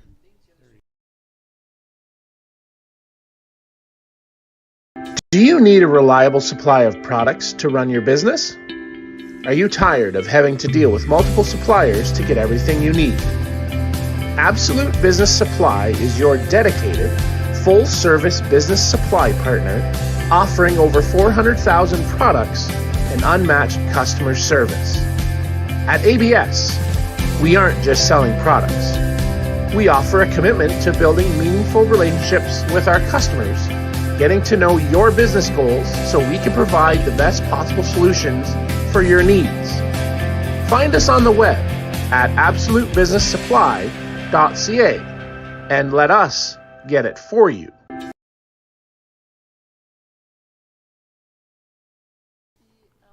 One of our new sponsors on the ISC Network, Absolute Business Supply. And we want to thank our good friend Steve Mullally for his support of the broadcast program. You see some of the people getting in to watch us here, and there is a good shot of that gray sky, almost pewter-like, but there's no rain in the forecast, at least today, we hope. Joe, did we settle on a pronunciation here? I'm thinking Jose Felix. Jose Felix, spelled F-E-L-I-X. Felix, okay. Jose Felix. Yep. Gonna go with that. Sounds good. Up and in and to the screen there on Travis Jones. Toronto with this 4-0 lead and threatening to add to it.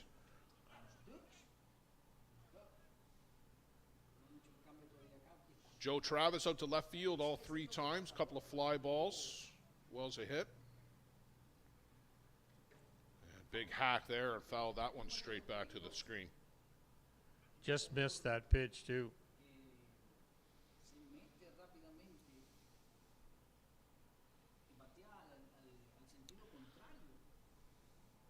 If you're looking for past scores from yesterday or from earlier in the cycle, make sure you check out Game Changer. The link is right at the top of the ISC website. You see the score ribbon there at iscfastpitch.com. All the tournament information that you need with links to the live scoring, to the live streaming, stories, photos. Swing and a miss there, Travis. Can't get a hold of that offering from Felix. Coming up, Fargo Kegel Black Knights and Universidad Nacional from Buenos Aires. Jordan Hudson will start for the Black Knights. And Yvonne Loganek for De La Matanza. This is their second appearance in the IC World Tournament. They came up to Denmark, Wisconsin back in 2019. Argentina continuing to produce fastball players at an amazing rate. They just won the U23 Pan Am Championship. There's a fly ball lifted out to left, a tag, the throw home, and hurtling over, but not over the tag, as Glenn Brown says he got him on the calf. Trying to jump over the top there was Derek Hyde, and just couldn't get over the top. So a double play to end the inning. Toronto 4-0 lead. We'll go to the home half of the 6th. Page break needs to score. They got to get back into this one. Peligro Sports provides the essentials needed to give your team an edge on the field. Our brand is rooted in creating a unique experience tailored to the specific needs of your team to ensure your performance is at the best level to execute plays. At Peligro Sports, we rally behind our athletes and understand their fight to take their game to a dangerous level. Visit our store at 2200 Amsterdam Avenue in New York City or see us online at peligrosportsnyc.com.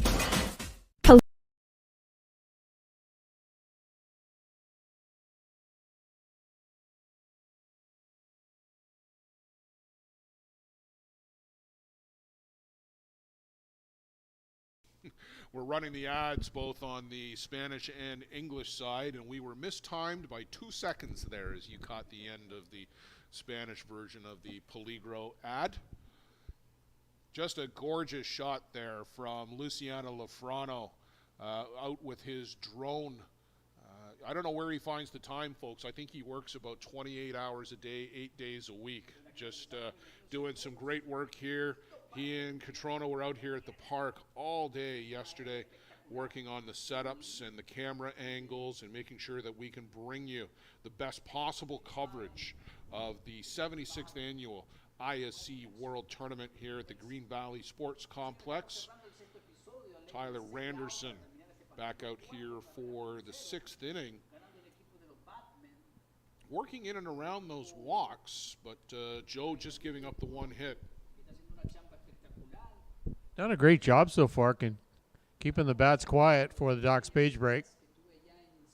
And some great defense, too, by the Batman. Sorry, Joe, you go back to the first inning there. Ty Sebastian ranging over to his right to make that play on his backhand.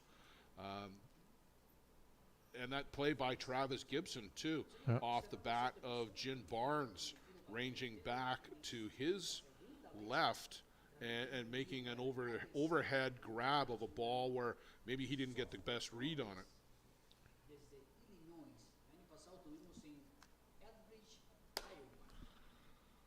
So Randerson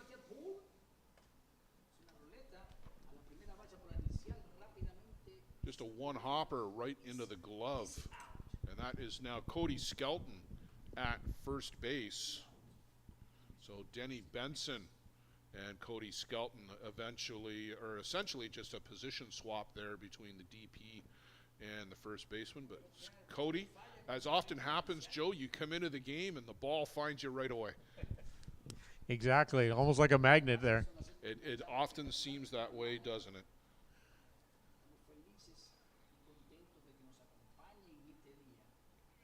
So Randy Barnes, try and get something happening here for page break. Just haven't been able to get that key hit when they needed it.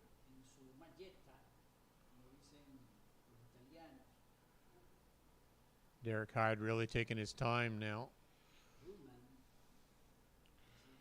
Well, Joe, and he's going to be followed right out there by Glenn Brown, who's going to go break that one up pretty quick, it looks like. Although it looks like also that maybe there's a landscaping issue here that is needed. Is Randerson not happy with the landing area, and he's having a chat with a couple of guys out there. But Glenn Brown would like to get this one back on the road, and indeed gets Derek Hyde to get back to home plate. You see right there Randerson doing some calisthenics to get the ground in shape. Joe, I remember one time at the Canadians out in 2016, Galway Construction Equipment brought in a compactor before Sean Cleary's game and made sure that the ground was to Sean's liking. I swear to God, Joe, they brought in a compactor. What you do for that home team? What exactly? Little home team advantage. I'm sure Tyler Randerson would like to get a little compactor out there right now and tamp that down a little bit better. Greg Hamill's still back in the bullpen for the Batman.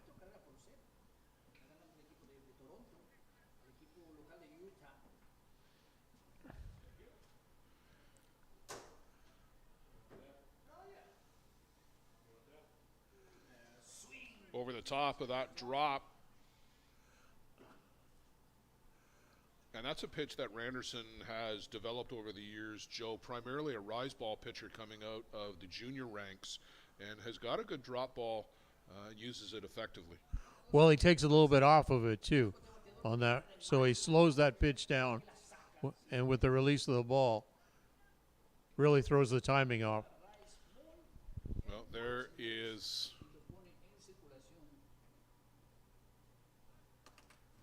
a question on ball 4, but I don't know where they thought they were going to get an appeal from, Joe. He took that all the way. Yeah, But it was it ball 4 that was at the count, I guess, is the question. Yes, it was, yeah. He said 2-2.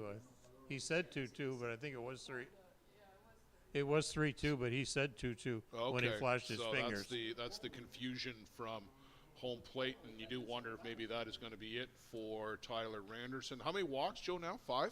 3, 4. That's the 5th walk. So Scott Perry out to chat with his right-hander and is going to make the walk back to that first base dugout and lets the umpire know that he has made his first visit out there.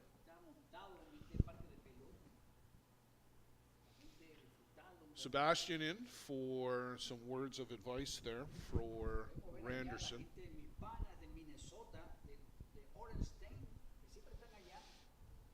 Well, a chance for Doc's page break to kind of get rolling here. Boston Pole been on twice in the game.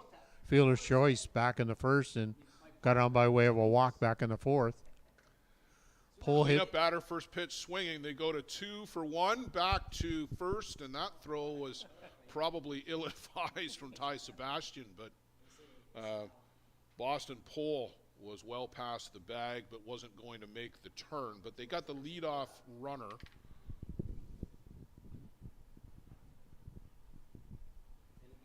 And, Joe, that was a good play over there by Wilkin to go to his right and flag that down and still get the lead runner. Yeah, it was a great play by Wilkin. Real tough play by Sebastian because you're throwing on without – I don't think he had his feet on the ground. First pitch chase there by Jonathan Soto. Tony Fernandez had that perfected, but – that's a tough sidearm flip. And a big cut there by Soto. Joe, who's the major league player? Is it Juan Soto that just got traded and swings like that? Brother. Yeah.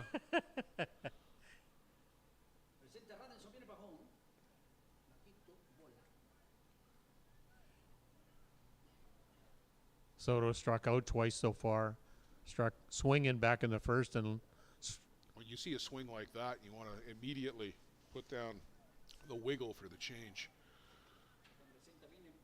And took something off that. And Soto able to get the bat through the zone and just kind of nub that foul.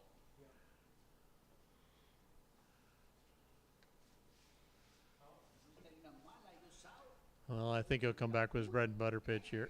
You'll see the rise ball, I would think.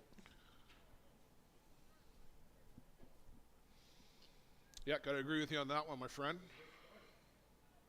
That would be my call here. There it is, and up and in. And yanks this one 30 feet foul down the right side.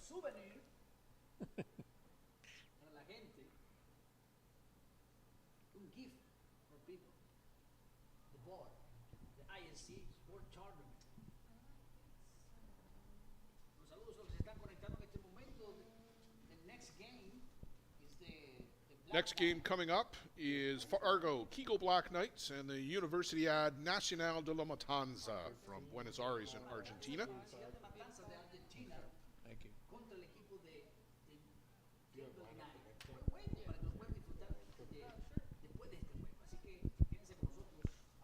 This one foul back into the screen as our pace slows to glacial here, Joe. 86th pitch of the game for Anderson.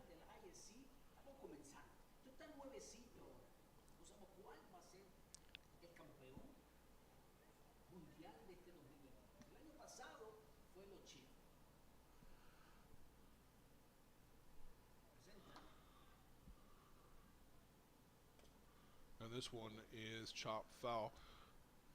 Joe, I think that's still Adam Long out in center. Yes, right? it is. He stayed in for. He stayed in the game. Yeah.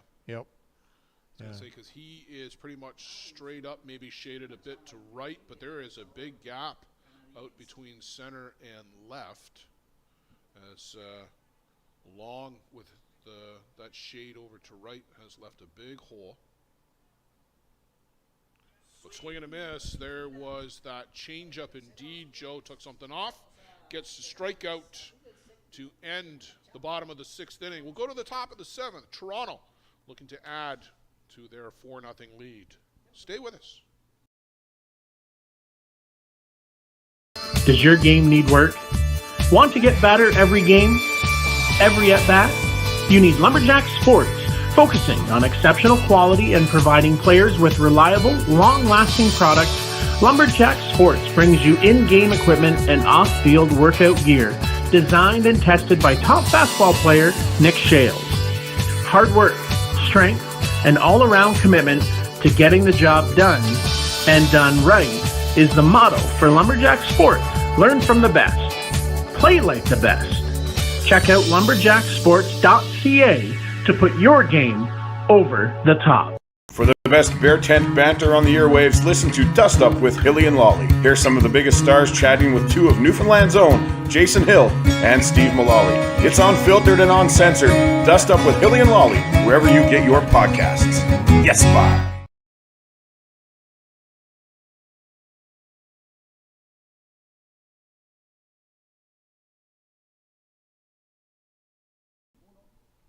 Green Valley Sports Complex from the air. And we'll come back to earth in a moment here as Jose Felix on in relief for Eric Chaparro. Eric responsible for all 4 of the Toronto Batmen runs. This guy, Ty Sebastian, responsible for a couple of those runs himself. Joe is Ty, just another day at the office. A triple, a couple of runs scored, hits the ball well, some nice defense. And this one is out to right, but that's foul down the right-hand side. Ty's still working on getting his timing done. He's went off field twice in this game, and traditionally he's a pull hitter. So he's working on just getting his timing down. Obviously he played probably in the Tuesday Senior Men's League back home last week, but probably the 10-hour car ride coming over, and that one upstairs and off the glove. You mean they don't have a private jet for Ty? Probably not, yeah. No? I was going to say, if you know somebody with a private jet, Joe. You'd think the Batman would have it. You think the Batman doesn't have a... Batman has a private jet, but not the Batman. This one is lifted up on the right side. A whole bunch of guys are going to give chase, but that is going to fall foul out of play.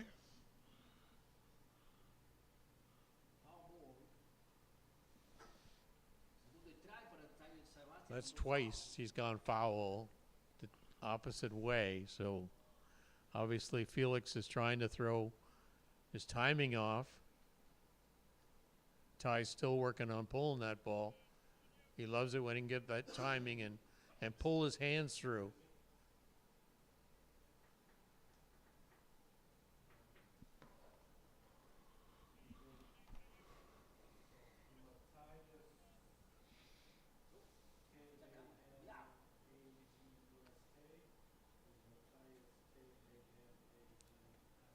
This one misses up and away.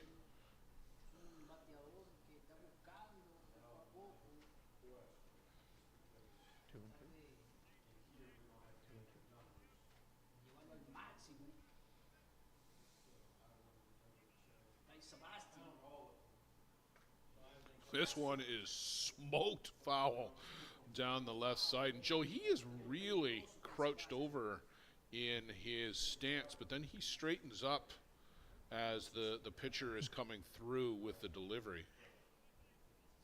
Kind of giving you that slinky look there. Whoa.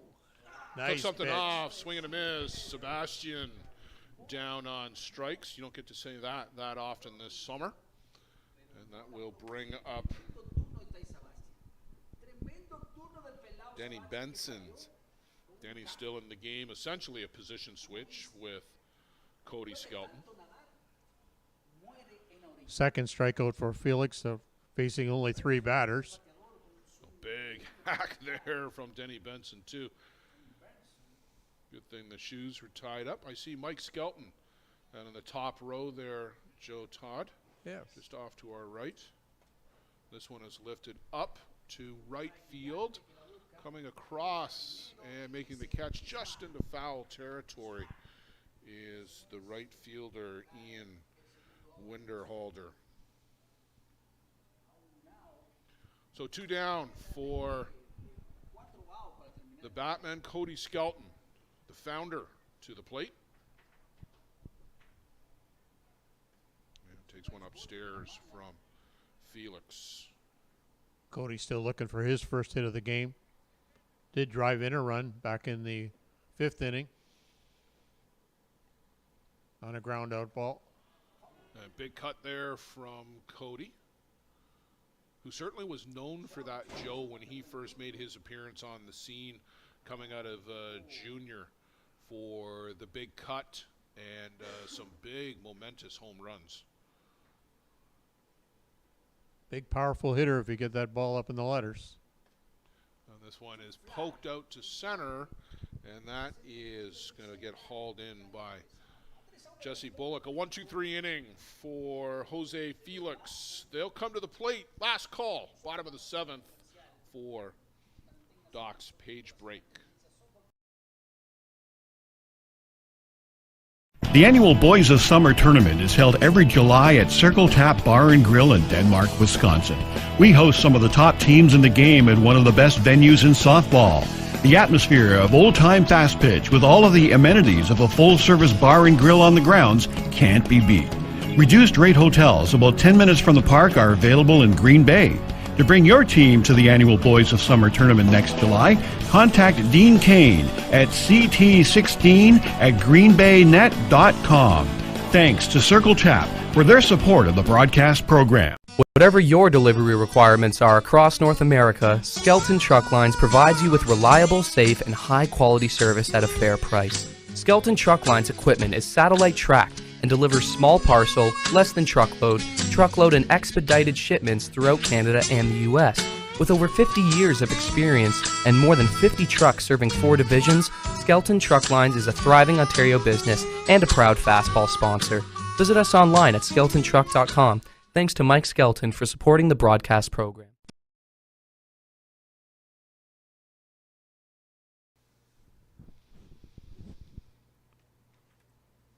Joe, there you see Greg Hamill, as predicted, on for the 7th inning in relief, getting inning of work here and try to preserve this 4-0 win for the Toronto Batmen. For Randerson, pitched 6 innings, no runs, 1 hit, 7 strikeouts and 5 walks. It's his line score.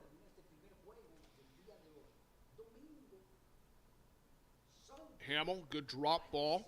A little bit different look than Randerson, is primarily the drop as opposed to the rise. And just something different for this page break, Doc's page break team to think about as we get down to the bottom of the 7th inning. This is the last game in the current cycle. Bear Creek Express, 8-0 winners over the Marchio Sausage Team from St. Paul, Minnesota. And JB from Agora Hills in California, 3-0 winners over the Kingston, Ontario Axemen.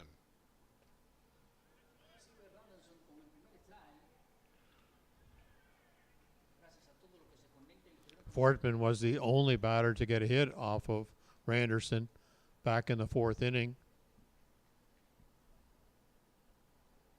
For Ontario fastball fans who want to see the Elmira Expos, they are about to take the field against the Wander Springs Chippers from the Green Bay area. That game is on our secondary streaming, and that is at softballpremiertv.com. So tune in there for the Elmira Expos taking on the Wander Springs Chippers. That is just about underway, and stay with us here to the end of this one, and then make the switch if you want to see the Expos. Danny Martin chasing his 20th ISC World Tournament win, getting the start for the Expos in that one. Swing and a miss there by Jin Barnes. Wortman aboard on the hit by pitch. Coming up here, as we've mentioned on the ISC network, about 15 minutes from the completion of this one, will be Fargo Kegel Black Knights and the Universidad Nacional de la Matanza from Buenos Aires. Down on strikes goes Jin Barnes. Aaron Converse to the plate, shortstop. Converse going down with 2 strikeouts, both swinging, sorry. Well, Joe, and Hamill has brought some pace, too. He throwing harder than Randerson here. He works a lot quicker, too. I know you're a fan of that, as am I.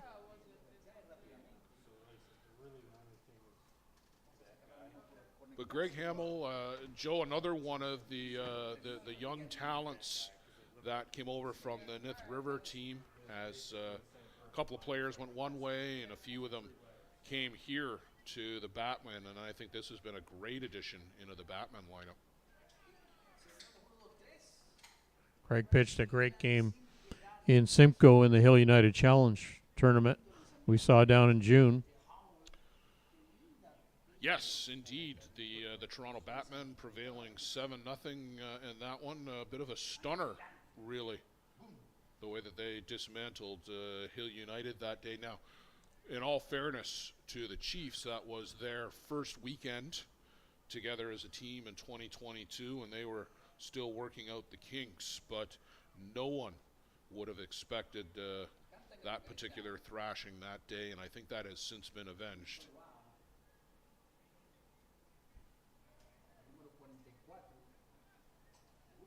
Converse really crowding the plate.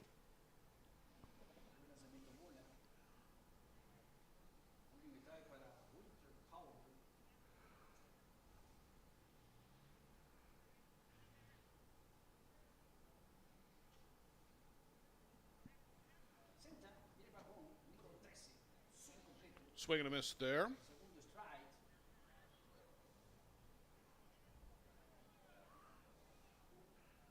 Two and two to the count now. We'll see if Hamill comes back with that inside pitch trying to push him off the plate.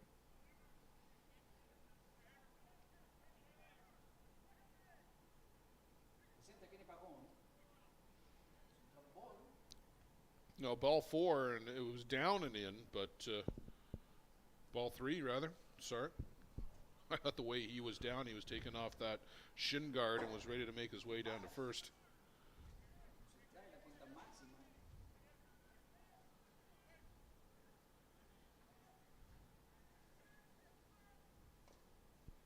Chopper, Hamill, bare hands it, shot puts it into the ground, and a great stretch over there by Cody Skelton to make the third out of the game. He picked that up, Joe, I think on the third hop to get the final out. A little bit unconventional, but nonetheless, the Toronto Batmen will win this one 4-0 over Salt Lake Docks. Page break.